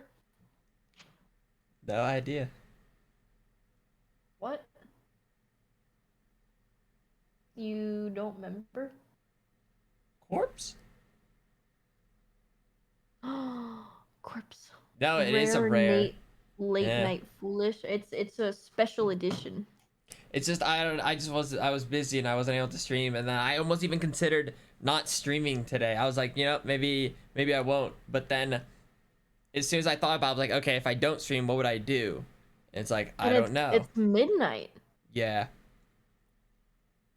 No, that's Which is fine. crazy. No, I mean, it's fine. Honestly, midnight is not such a scary time anymore.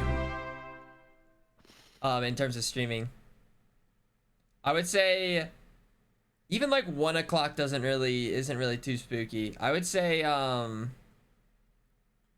maybe like 2:30. No, Corpse, you haven't converted shit. Okay. I would say like 2:30 is when I'm starting to like, and then like 3 o'clock. 3 o'clock is definitely like,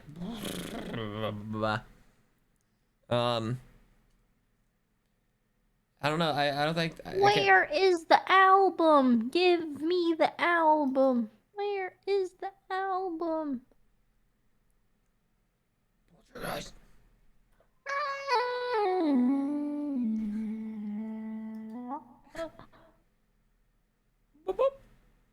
Oh, dude, I'm tired. I think I have to dip. Oh, I see. What? I eat a couple chips and now you're just gonna dip. Okay. You know what? That's what did it for me. You didn't crunch it correctly. No, So now I guess I'm not. out. Okay. No, I mean that's fine, Tina. Oh, well, here's the issue, okay?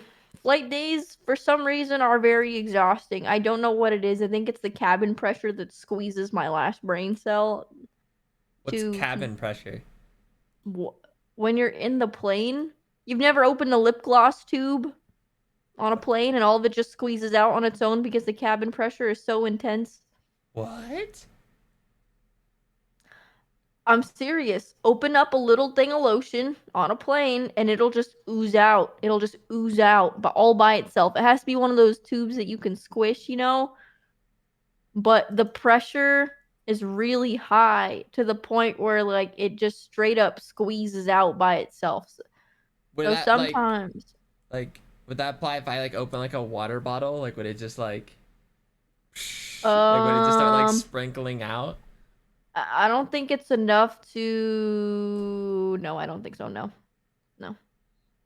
Okay, so only lotion. I don't know. Or It's lip gloss. Well, no, not quite. It depends on how. I don't know. Like maybe if the bottle is super closed or something. It does. It's really messed up. You know. Would it make my It is nose messed extra up. runny? Like would I don't start know. sneezing more violently? That would mean the pressure is really low, not high. Wait, I why? actually just don't know anything about the Earth in general, so it's good that Well, we're you talking about say planes. that. Yeah, I don't know. In my head, high pressure means squeeze harder. So, you know. Yeah, high pressure. Then it's like the release. It's like I don't know. When you go up, it's lower pressure. Jesus Christ. Well, you know. So lower pressure causes pressure. Planes are pressurized to 8,000 feet pressure altitude. So when you're flying up at 36,000 feet, they have to pressurize the cabin so you don't pass out. My God. Yeah, I don't know. I just try not to think about it. It's just that the pressure outside of the tube is different than the inside, so it pushes it all out. I just have never seen a magical tube just. Stuff expands in lower pressure. Oh my God, we're in STEM today. But yeah, basically, From whenever your you fellow put something less in a atmospheric tube, it's scientist that is squeezed true out of the pressure plane, and decreases I as you also go feel up, like that's think of how my like face Mount just feels, Everest. and my brain just gets like squeezed. So what if it's what? So what would high pressure cause?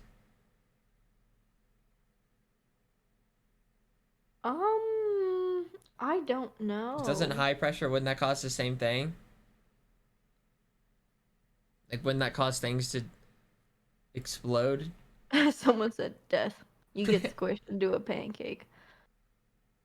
High pressure makes you crush. So what would that do for lotion bottles in high pressure? Okay, I guess you guys can see where I got confused then, because in my head my lip gloss tube is being crushed, so in the cabin of the airplane, so I assumed that it was just high pressure.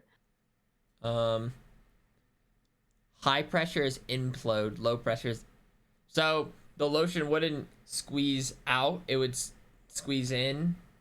But so I guess what I had confused, it's not that the pressure of the cabin itself is high. It's that it's low and the pressure inside the tube of my lip gloss is high in a low cabin plane. Low pressure cabin, sorry. That was good input there, Mr. Lambo. Like, is it like that just like all day? Yes, and it's 9 p.m. So, like, it more often than not, like, do you like hear it every time it happens? Do you think, or like, do you think a lot of times like it kind of just like you don't really? I hear it the most when I'm actually on call with someone because it's like embarrassing. It's like when your stomach grumbles and there's nothing you can do about it and everybody just has to listen to it and you're like, sorry about this. Like, it's been this way for a year. Wait, it's so weird that you mentioned that. Also, Logan, thank you for the 5 gifted subs. Thank you. Logan, thank you. Thank you, Logan. Oh, nice. I feel like it's been a while since like my stomach has like rumbled.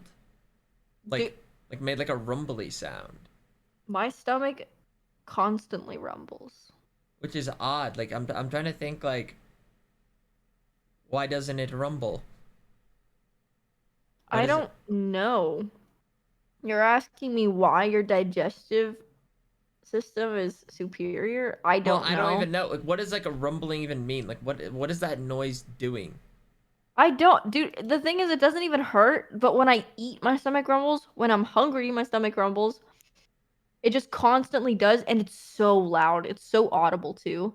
Like, I think the worst is when I say, sometimes I will just straight up lie to people and say that I'm hungry when I'm not, because I don't know how to explain to them that my stomach just rumbles even after I just eat. Like, hi, Foosh. It's ridiculous. Oh my god, my food is here. Yay. The I'll be right back. fries. Yeah, my fries. BRB. Okay. Oh no. Thank you, Monic.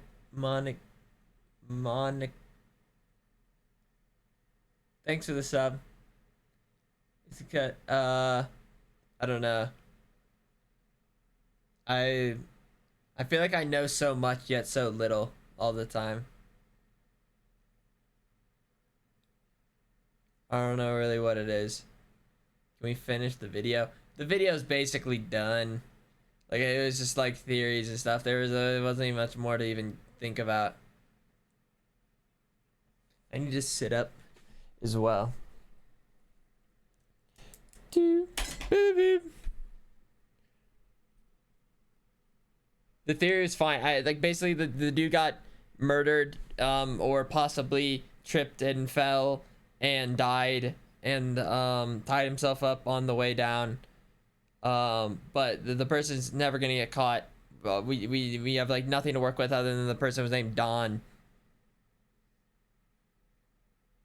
So we'll never know what happened in the creepy murder in room 1046.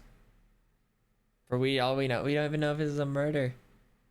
It's all just a little theory. Was the body stabbed? I don't remember what they even said. Like, was the dude? What? Something absolutely thrilling just happened. Did it spark joy? Oh yeah, a whole lot of joy. All right. I ordered 1 baklava and received 2. Wait. They gave me an extra. You should eat one and then just save the other, and then you can remember it. this moment. That's fucking disgusting, dude. The same thing does not apply with food. I don't see Although why I not. will say, I do feel terrible about things expiring and not getting to them in time. Hmm. That is a terrible feeling. Um. I'm opening my fry tin. Tatiana, thank you. For the 5 gifted. Thanks, Thank you. Tatiana. Are you watching something? Actually, I think I No. have to go watch some drama because I'm watching Business Proposal and it's Was that the things K are- drama things you are- were talking about? Yeah, things are spicing up. So Oh, is it? yeah, it is spicing up. It Okay, is well, I mean, I lots, wouldn't want to lots hold to you get up. to. Hey, you know what? Thanks for having me, bud. Yeah, I mean, yeah, you kind of just showed up. You kind of just Mhm. pressed that call button. So Well, yeah, because you weren't just sitting in there like you usually do, and I was like, wow, that's weird. Like he's oh just yeah, not. Carl would be But it's because upset. you got used to us being gone. You Huh? know what? I moved on. Oh. Oh no. I tried. There were so many You days. don't mean that. You don't It mean didn't that. happen. And so I said, You you know what? I have to just look forward. You don't mean that. We're home. Oh, of course not. You can look back now. Take our hands. It's too late. Come on. No. Oh. Oh shit.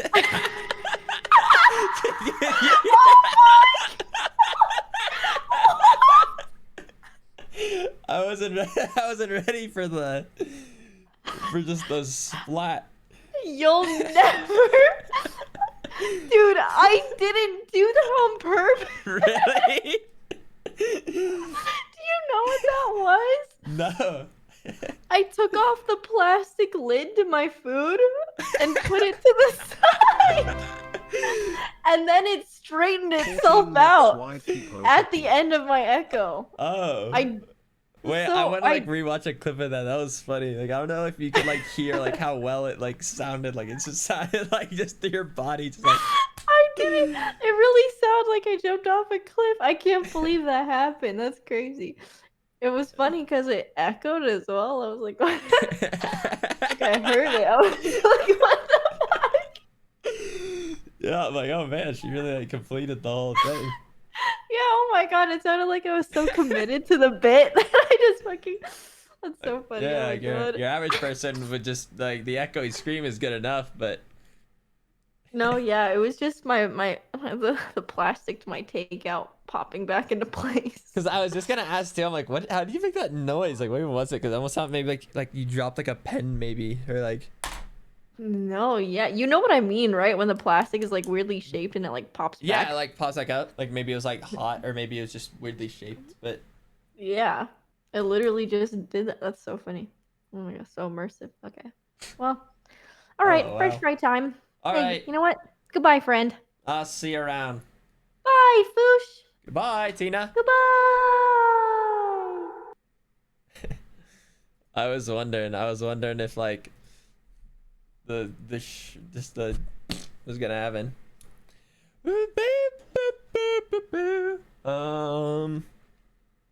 Where'd that pen go? Not that it matters, but I feel like I dropped it. I don't know. Forget it. Stay up there. Okay. There. It's I can't just get it to oh, it infuriates me. I'm getting it.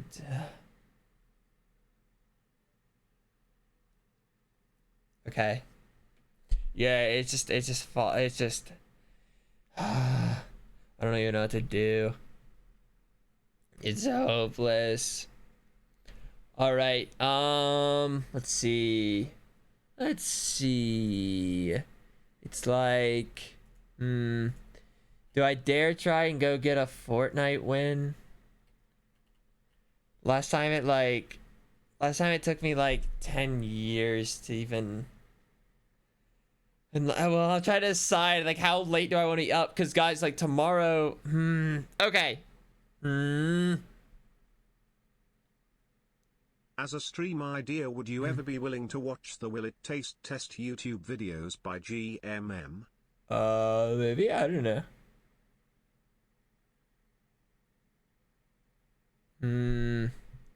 I don't know. Or do I just play it safe, you know?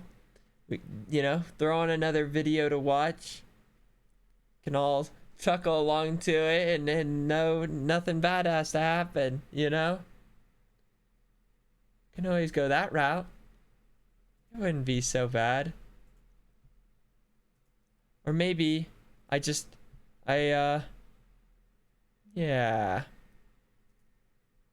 Yeah, maybe I just try to look for something else, maybe. Maybe, I don't know.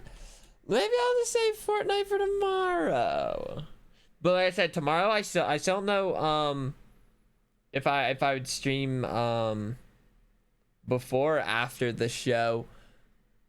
I feel very confident that I can win it.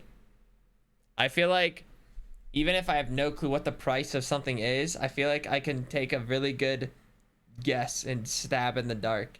I think I'll have plot armor tomorrow. And we should be able to go the distance. But yeah, tomorrow the show is at 5. It's me and Carl and Quackity going at it head to head. Tomorrow, right? Tomorrow's Thursday. Or today. Technically today. Whatever Thursday is. Yeah. Oh, today's Thursday now. Okay. 5 p.m. Eastern time. I think the main goal though is to not be like in dead last. So it's okay. Okay, as long as we're not in dead last, I'll consider it like not so shabby, you know? Yeah, it's the Austin Star channel. But if I don't get first, no. Second is definitely much better than third. Which, yes, like obviously, but I just mean like I don't want to get last in this situation. It's like it's almost how do I even describe it? Or like I feel like it's worse to be last than it is better to be first.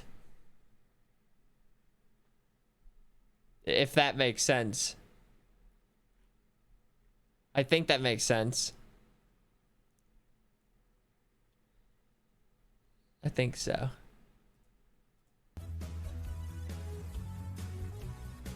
No, that makes like sense in my head. Like one has, I feel like, more significance than the other.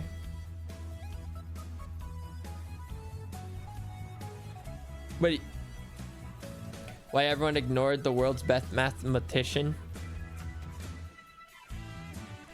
Ooh, or there's that. There's also that. No, I've already seen that. And that. And that. I'm trying to think, like, do I want something more meme-like, or do I want something maybe more artsy, or do I want something to maybe just like spooky, or do I want to watch something that's factual?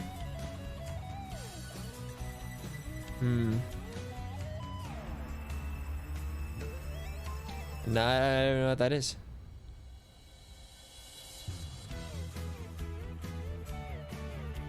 Oh yeah, we already saw that. Dude, once again, I watched like one Buzzfeed Unsolved, and now there's like a bunch of Buzzfeed Unsolves everywhere. Spooky. I don't know, it's getting a little late. It might be kind of too spooky. Stranger Things 4 official trailer? There's another season? How is it still going? What is Stranger Things even about? I stopped watching it after the first season. I enjoyed the first season, but then never got around to watching more of it. And like maybe I'd enjoy it.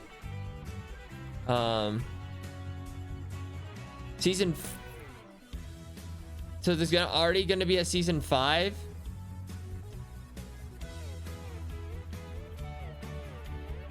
So they already confirmed that there's gonna be season 4 and season 5.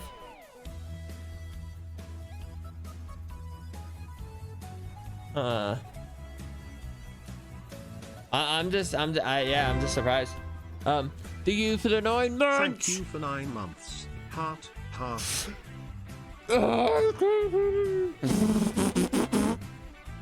Thanks. I don't even know what that is.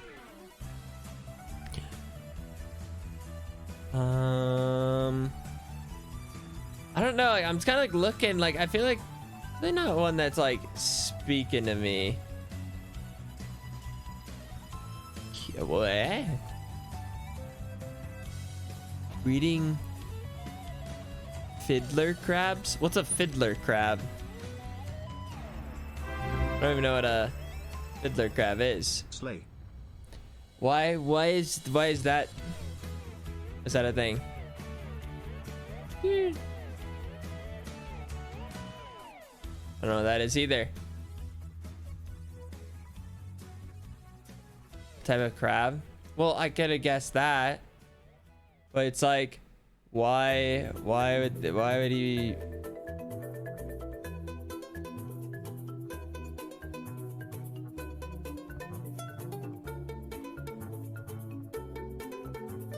Okay, just real quick, I'm just kind of curious where this goes.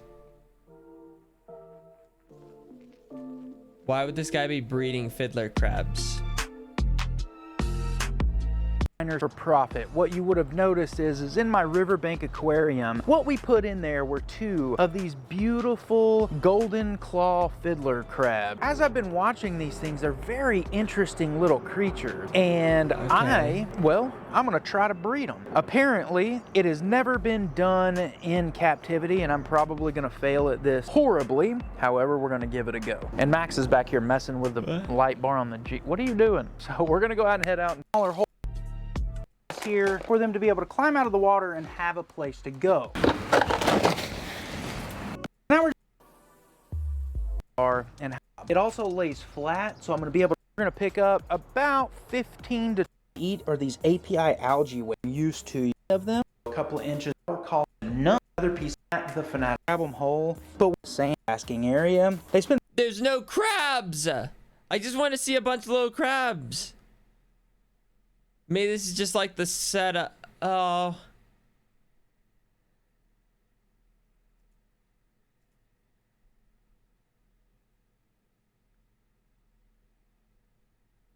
An absolute biology of the future. Okay, where's this going? Imagine a world millions of years in the future, where evolution has written a new chapter in the story of life. Oh. That was the tagline of The Future is Wild, a mini-series that aired in the early 2000s exploring the speculative life forms of the far future.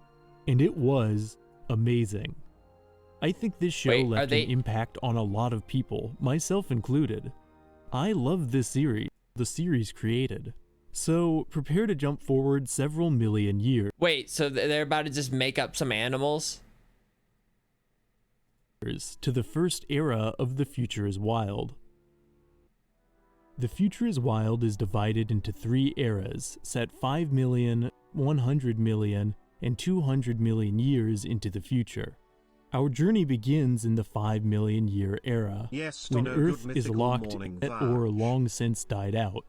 We'd know this frozen wasteland as northern France, but it's now unrecognizable, buried under sheets. A saber-toothed predator searching desperately. I'm over this.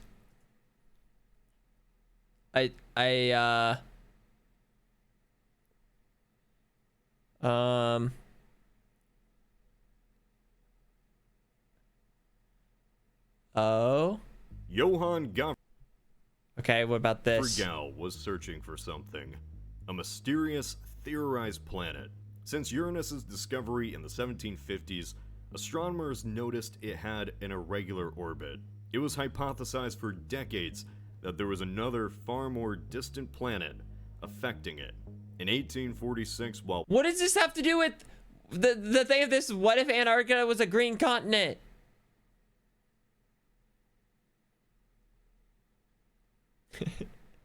That's all I wanted to know about. I'm over it now. I'm over it. No, I'm over it. No, I'm past it. I tried. Listen, I wanted it to just nope, not having it today. Okay. I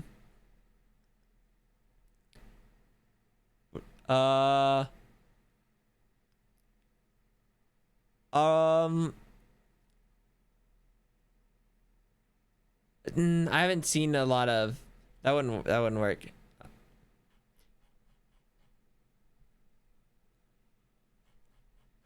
Okay, now it's getting far too sciencey for my 13 liking. months, Pog. Did you know that the closest relative of the bee is the ant, not the wasp? No, I just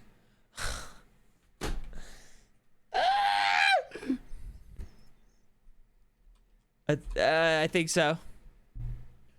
Darn it. I actually closed all the browsers, like says like all the things I did have.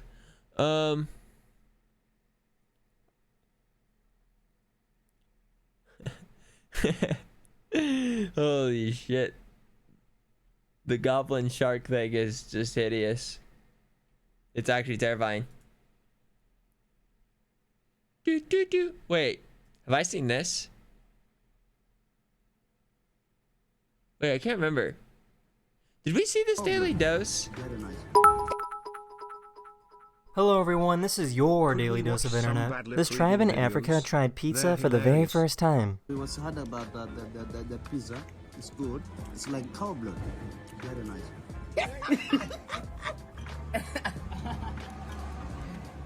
How long will it stay in the stomach? Just a heads up, this cat is not being harmed in any way and truly enjoys doing this trick. It's a little flip. Oh. Rusty, come I've here. never seen that in the... He loves it. Kind of annoying. Oh, now you come. Thank you. Thank you for landing. Did we right see this, or there. were these That's some of these clips exactly showed where in I wanted other... These people went tried unusual overinflating a memes. basketball. Bounce it. Oh. Dawn. Oh. Crate. Dawn. Crate. Dawn. Crate.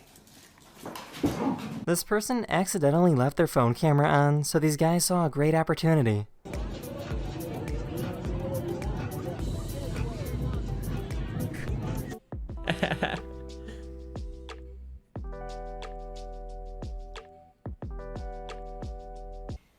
Wait, what? Why does that look like a ferret?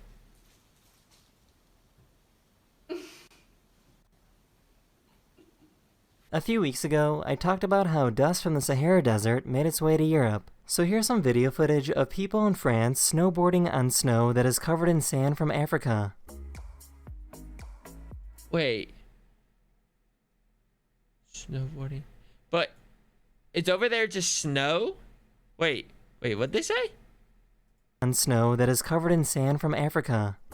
Snowboarding on snow that is covered in sand from Africa. I don't know, it's just like a funny sentence.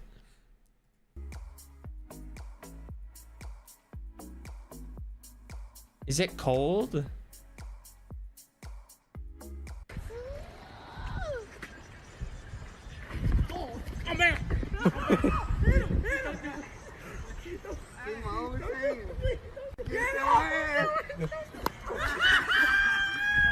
So this is pretty interesting. This cat was born with 4 ears. Well.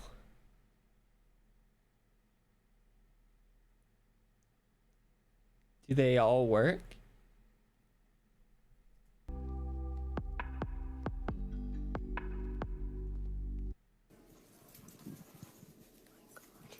Oh.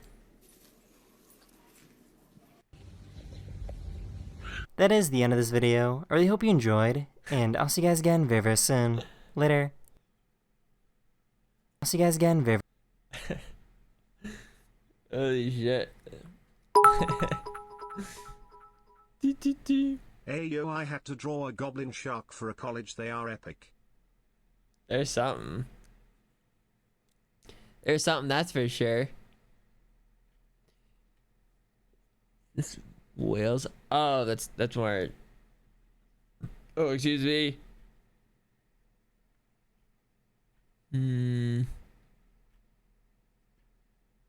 Dog runs for mayor and wins. Oh wait, I remember that. Well, that's so weird. Yeah, that video. Wait, no, I don't remember seeing that. Or it's something about it. I can't remember why that sounds familiar. Or maybe there's several towns or cities that have let their dog run for mayor.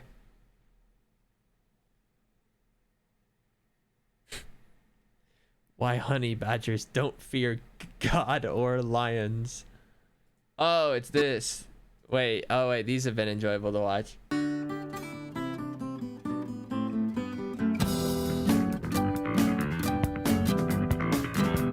Honey badgers are the most disrespectful force in nature, and that's putting them over orcas. Cause at least when an orca shot puts a seal, you can argue it's just testing a new hunting strategy. But honey badgers will look for negativity in situations where they have nothing to gain. Why would a honey badger test an oryx 10 times its size, get launched only to immediately do it again? Cause honey badgers come into the world deciding they don't want peace, they want problems. They don't want compromise, they seek conflict. If orcas are homicidal sea Oreos, then honey badgers are double stuffed with audacity. If I ever make a list of the top 5 animals with black Air Force energy, honey badgers would be a first ballot choice. But like any kid that acts out in school, to really understand just what makes a honey badger such a one-man hate campaign, you gotta look at its family. When you talk about mammalian carnivores, you can really simplify it into 2 classes, Team Cat and Team Dog. Team Cat would be feliform, which translates to cat-like carnivores, which would obviously include wild cats, but also cats that aren't really cats like hyenas, mongooses like the meerkat, and a bunch of other animals you've probably never heard of. Yeah, no. On the other side is Caniformia, which are the dog-like carnivores. This includes dogs, wild, unhinged dogs, dogs on steroids, smaller but more street-smart dogs. Would you ever really consider like a bear a dog? I don't know what I would never look at a bear and think like, that's a big dog. And a special group of water dogs that decided they had enough of the nonsense and disrespect of the dirt world and were going to take their chances out in the ocean. Results. Well, like, have been varied. But you also have another family known as the Mustelidae squad, and they were kind of in a weird spot. They weren't the biggest, definitely weren't the fastest, not the smartest, and for the most part they're solitary, meaning they rarely have a numbers advantage. So their only real option was to overcompensate the way anyone that overmatched would, with violence and borderline crackhead courage. If mustelids like honey badgers ran in groups, they probably wouldn't need the personality of a power tool to survive. Because gang violence may be unethical, but in the wild, it's a way of life. It's the reason African wild dogs are one of the most efficient groups at canceling life subscriptions. Because team play is high-key underrated. Ants are probably the best social insects in the game. It's almost scary how well they work together. Yeah. Led by a queen who can almost check in at the same weight class as a mouse, ant society is built on a hierarchy where everyone has a job. Female ants are workers who can have tasks such as cleaning the eggs and feeding the larvae. Queen ant's job is to supply the ant census with new bodies by constantly spawning eggs, and some species can spit out over 800 in one day.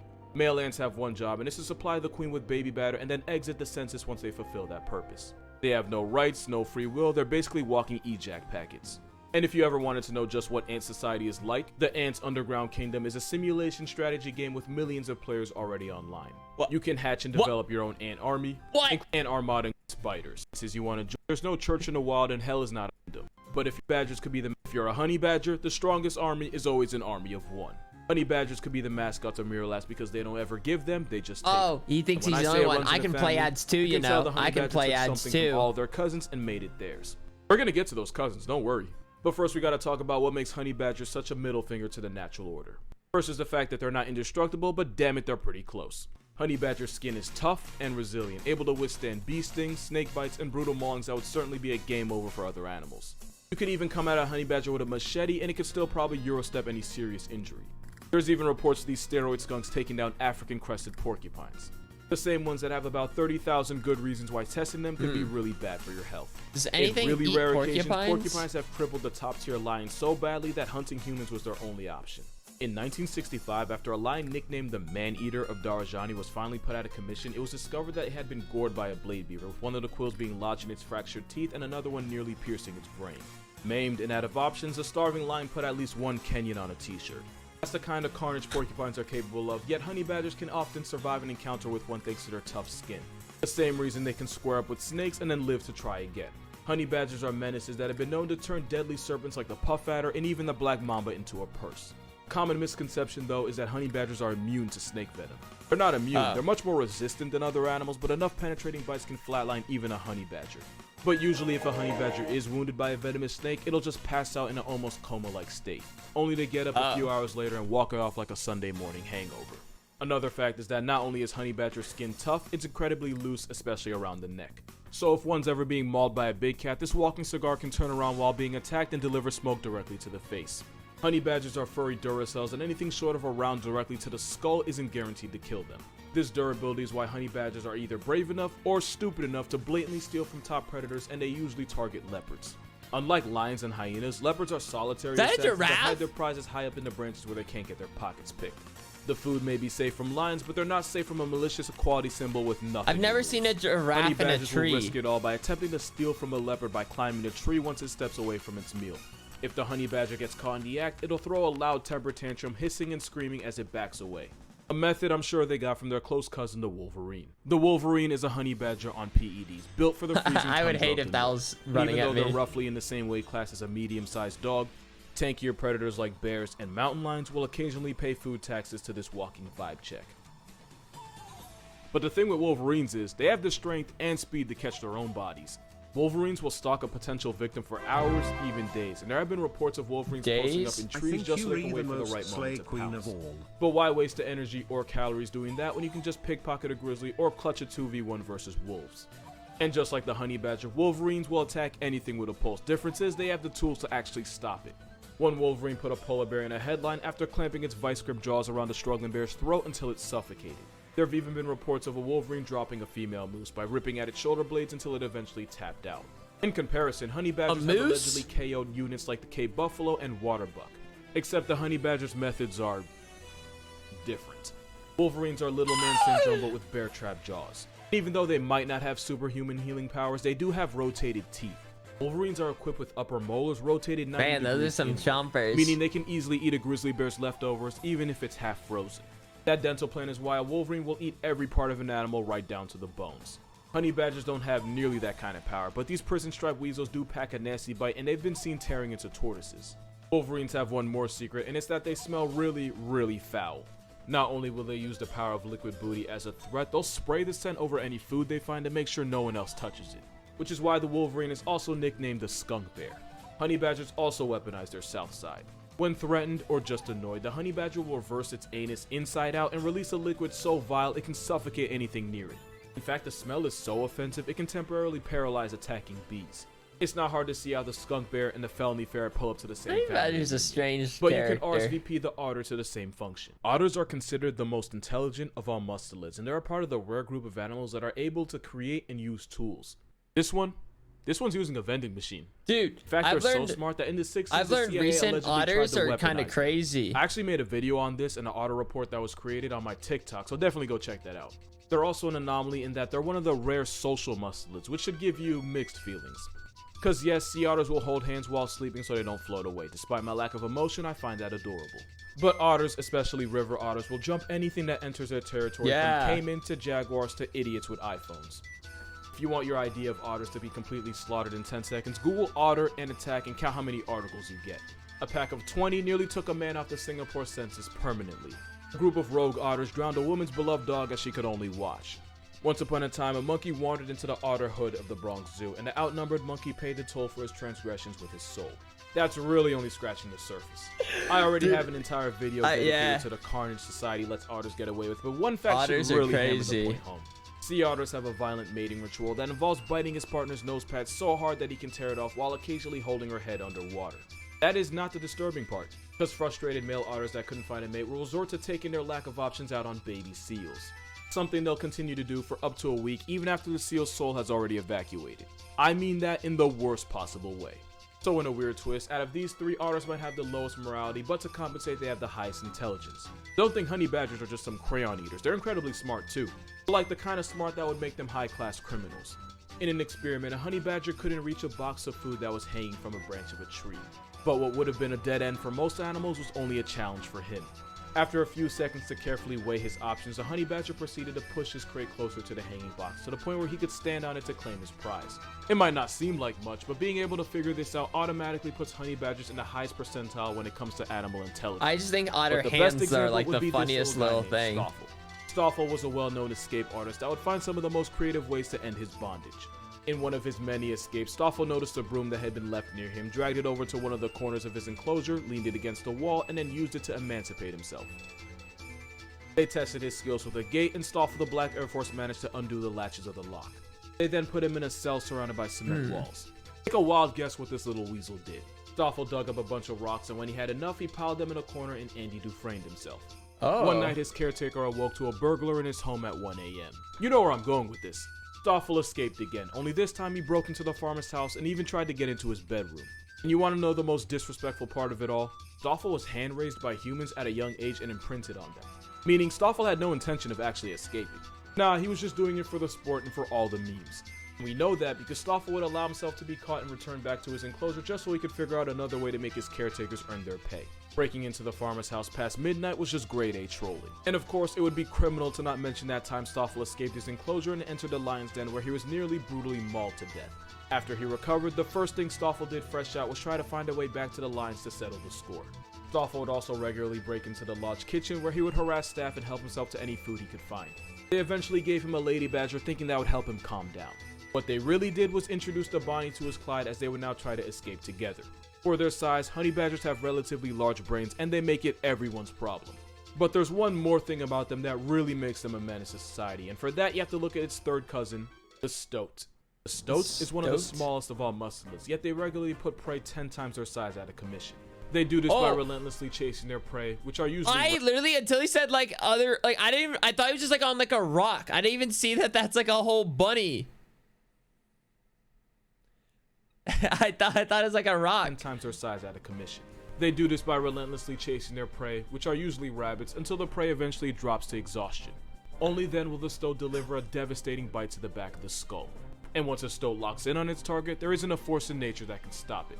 The stoat is so hyper-fixated that it'll even ignore rabbits that might be closer just so they can commit to pursuing its original target. That crackhead determination is not foreign to the honey badger. The only way a honey badger can fend off leopards, hyenas, and even the occasional lion is by constantly squirming, hissing, and biting until the attacker eventually decides it's not worth the calories.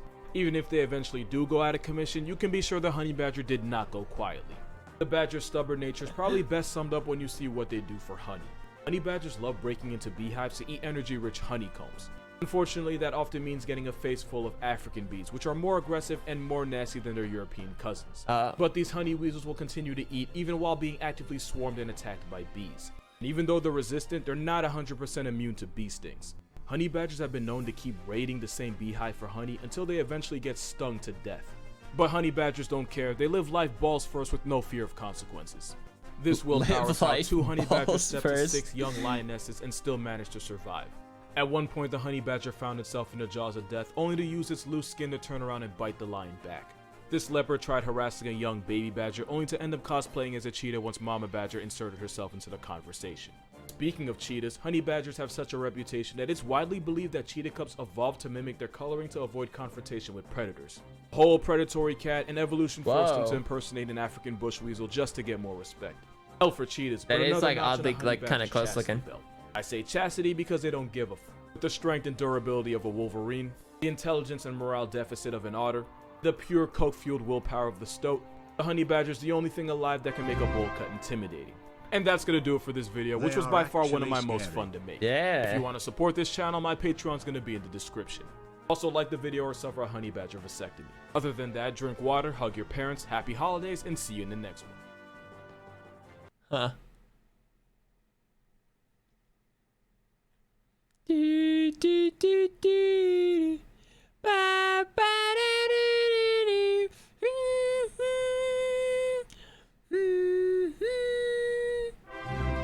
Thank you. 7 months, let's go. Thanks for the 7 months. Hope you had a great day, good illy foolish shark heart. Oh yeah. Oh yo. Okay, the otter one. Where even is the otter one?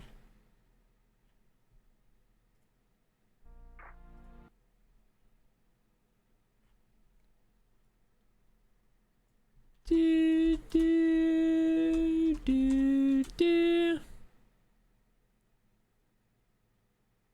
Wait. Is that the one we just watched? Wait. So you probably saw the title of this video and wondered, out of all the video about your video, basically imagine roided up breaststroking felon and on Tinder. Family reunion that includes some of the most distance by bite. I want you to remember that fact. It's part of the carnival box. This seems like it's the water result. There are no drugs. Who's that jacked bear? No one. Class and still somehow not swim. They're very good at it and best believe they make it everyone's problem. Otters have a streamlined body, most have webbed feet, and both river and sea otters can hold their breath underwater for about 8 minutes. Otters also have a protective layer of guard hairs to help keep the inner fur dry. That and the fact that they have some of the densest fur on the planet is why they can spend all that time underwater without getting clapped by hypothermia like we would. It's also the reason otters, especially sea otters who rely on their insulating fur to survive, will spend hours grooming. You just gotta, you know. And washing themselves. But if swimming was the only thing that made these overgrown river weasels special, this wouldn't be a video. Nah, giant river otters are 100% affiliated. Unlike basically the rest of its muscle. Why does this look? Why do these two look so mean? Family, giant river otters are social and can roll up in gangs of up to 20. We're talking about 20 vicious furry gangbangers that each can be the length of a grown man. And out of all the otters, it's the ones found in the Amazon that are by far the most on site. Using their numbers. Dude, I can't believe they have strawberry jam in the Amazon. And teamwork, these waterproof wolverines will jump anything that ends up in their territory without a permission slip. And yes, that includes humans.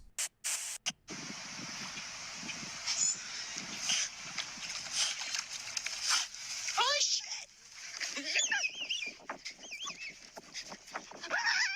It's not impossible to see reports of river otters assaulting people for the simple crime of existing in the same lake or river as them. One woman was kayaking down a river in western Florida when she saw a river otter that she thought was cute. After it lunged and mauled her face, it became a lot less cute. Serious otter attacks on humans might be rare, but it seems like at least once a year someone gets put on a headline after getting severely vibe tested by one. The most aggressive and homicidal of them all are the giant river otters of the Amazon, one's but granted, it's scary. for a pretty good reason. Giant river otter have to share an area code with top predators like the jaguar, the black caiman, and the anaconda. When your neighborhood looks like that, your only real option is war. Violence may not be the answer, but life is multiple choice. And they'll use gang violence to intimidate much larger animals that would probably one-shot them if they were alone. If a jaguar can catch a river otter on its own, it's a GG, but with a numbers advantage, Otter Mafia can effectively drive off even the most motivated jaguar. This is especially true in the water, where they basically have a home court advantage, because in the water, river otters are much quicker and more agile than the bulky big cat. Which is why an apex predator that literally claps caiman can end up getting humbled and straight up humiliated by a hood of otters. Speaking of the caiman, probably nobody's more of a victim than this smaller cousin of the crocodile. Because not only will a gang of otters jump a caiman and attack it from all sides, they often won't hesitate to eat the caiman alive once it stops struggling. Remember how I said the stoat can take down prey 10 times its size by exhausting it and biting the back of its head? They eat alligators. That is exactly how giant otters can make a caiman's entire existence a living Or process caiman? exam. What's that? As a cold-blooded reptile, caiman run out of energy quickly. It's the reason crocodiles and alligators are ambush hunters, since they don't have the speed or endurance to run their prey down. So by mauling the caiman from all angles, it doesn't take long for the reptile to stop working. Just call it an erectile dysfunction. Once the caiman finally gives up, the otters will put it out of its misery with a finishing blow to the caiman's weak point, the back of its head. All this while sounding like Rugrats if the show took place in hell.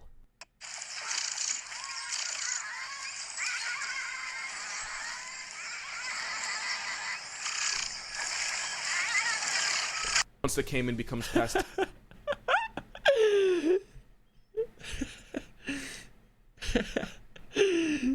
finishing blow to the back rats.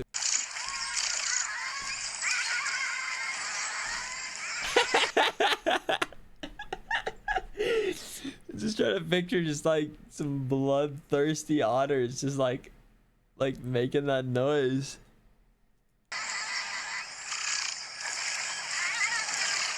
Once the caiman becomes past tense, the otters will use razor-sharp jaws to tear the reptile apart and eat it. They're cousins with wolverines for a reason.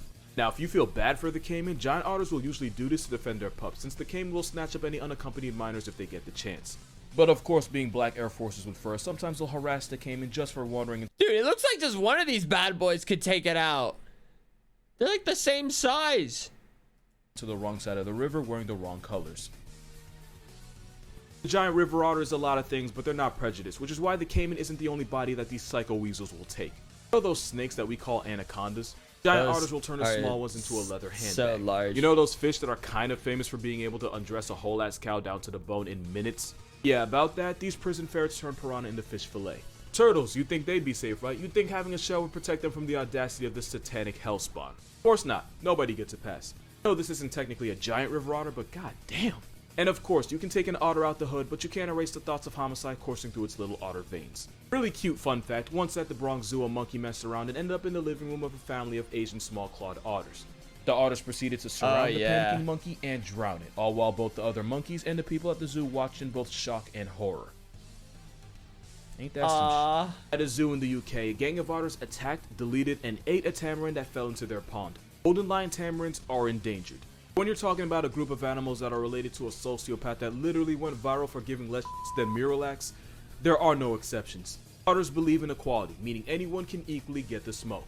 For those cute little comments that think I'm being overly dramatic about how morally bankrupt otters in general are, I'm not going to explain this picture, I'm just going to let the comments do it for me. And I think it goes without saying, but if they can step to literal murder with whiskers, or a slightly nerfed crocodile, they have no problem attempting to send a human back to their family in a box. And honestly, just the crime of being alive and breathing in their territory is all you need to trigger a furry temper tantrum. I should run back.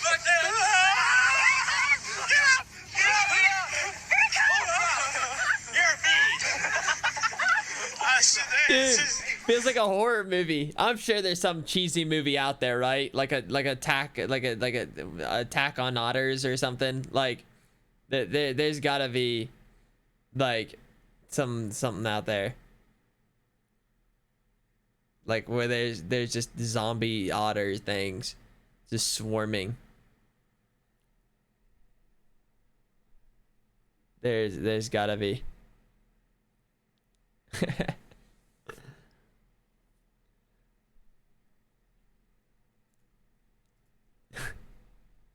I don't know. It wouldn't be the worst way to go, I suppose. There's just a bunch of otters.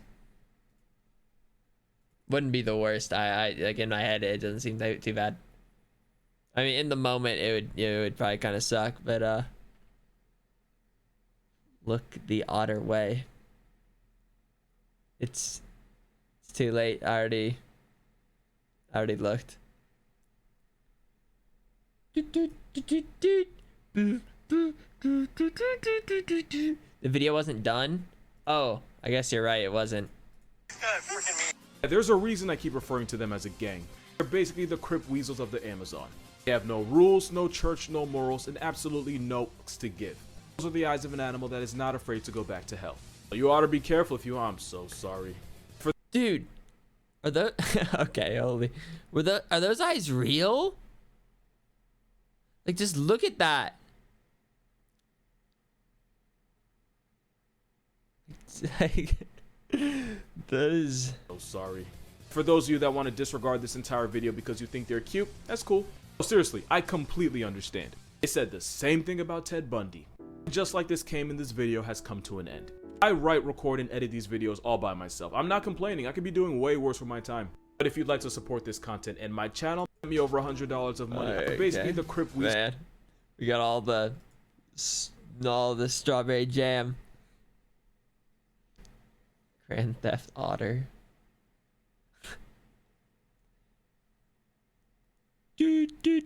I was basically right though. Basically was the end of it. I like 2 more seconds.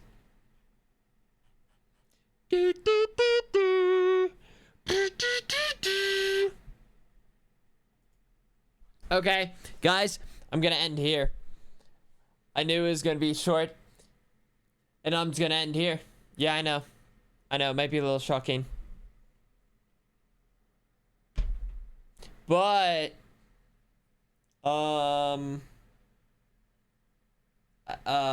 Tomorrow. I don't know when I would stream tomorrow. Maybe if I fall asleep like right away and then do things. Maybe we could do like a before and after. Maybe we'll do a double. I don't know. Yeah, I'm leaving. I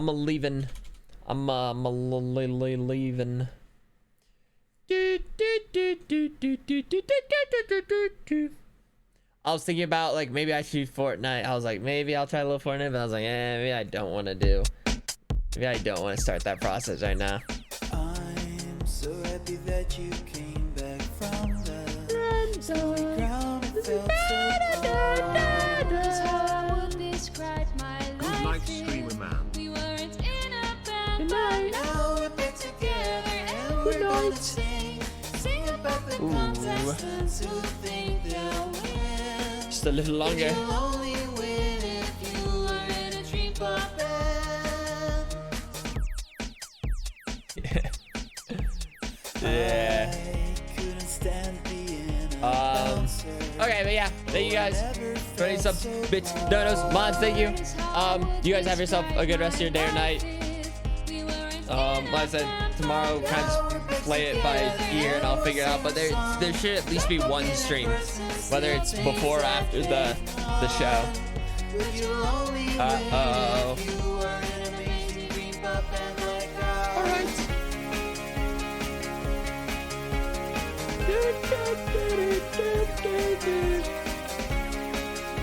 I'm gonna end now, okay? 5, 4, 3, 2, 1, 0. Okay, it's over now.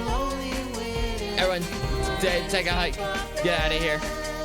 Bye-bye. Okay, for real now. It's over.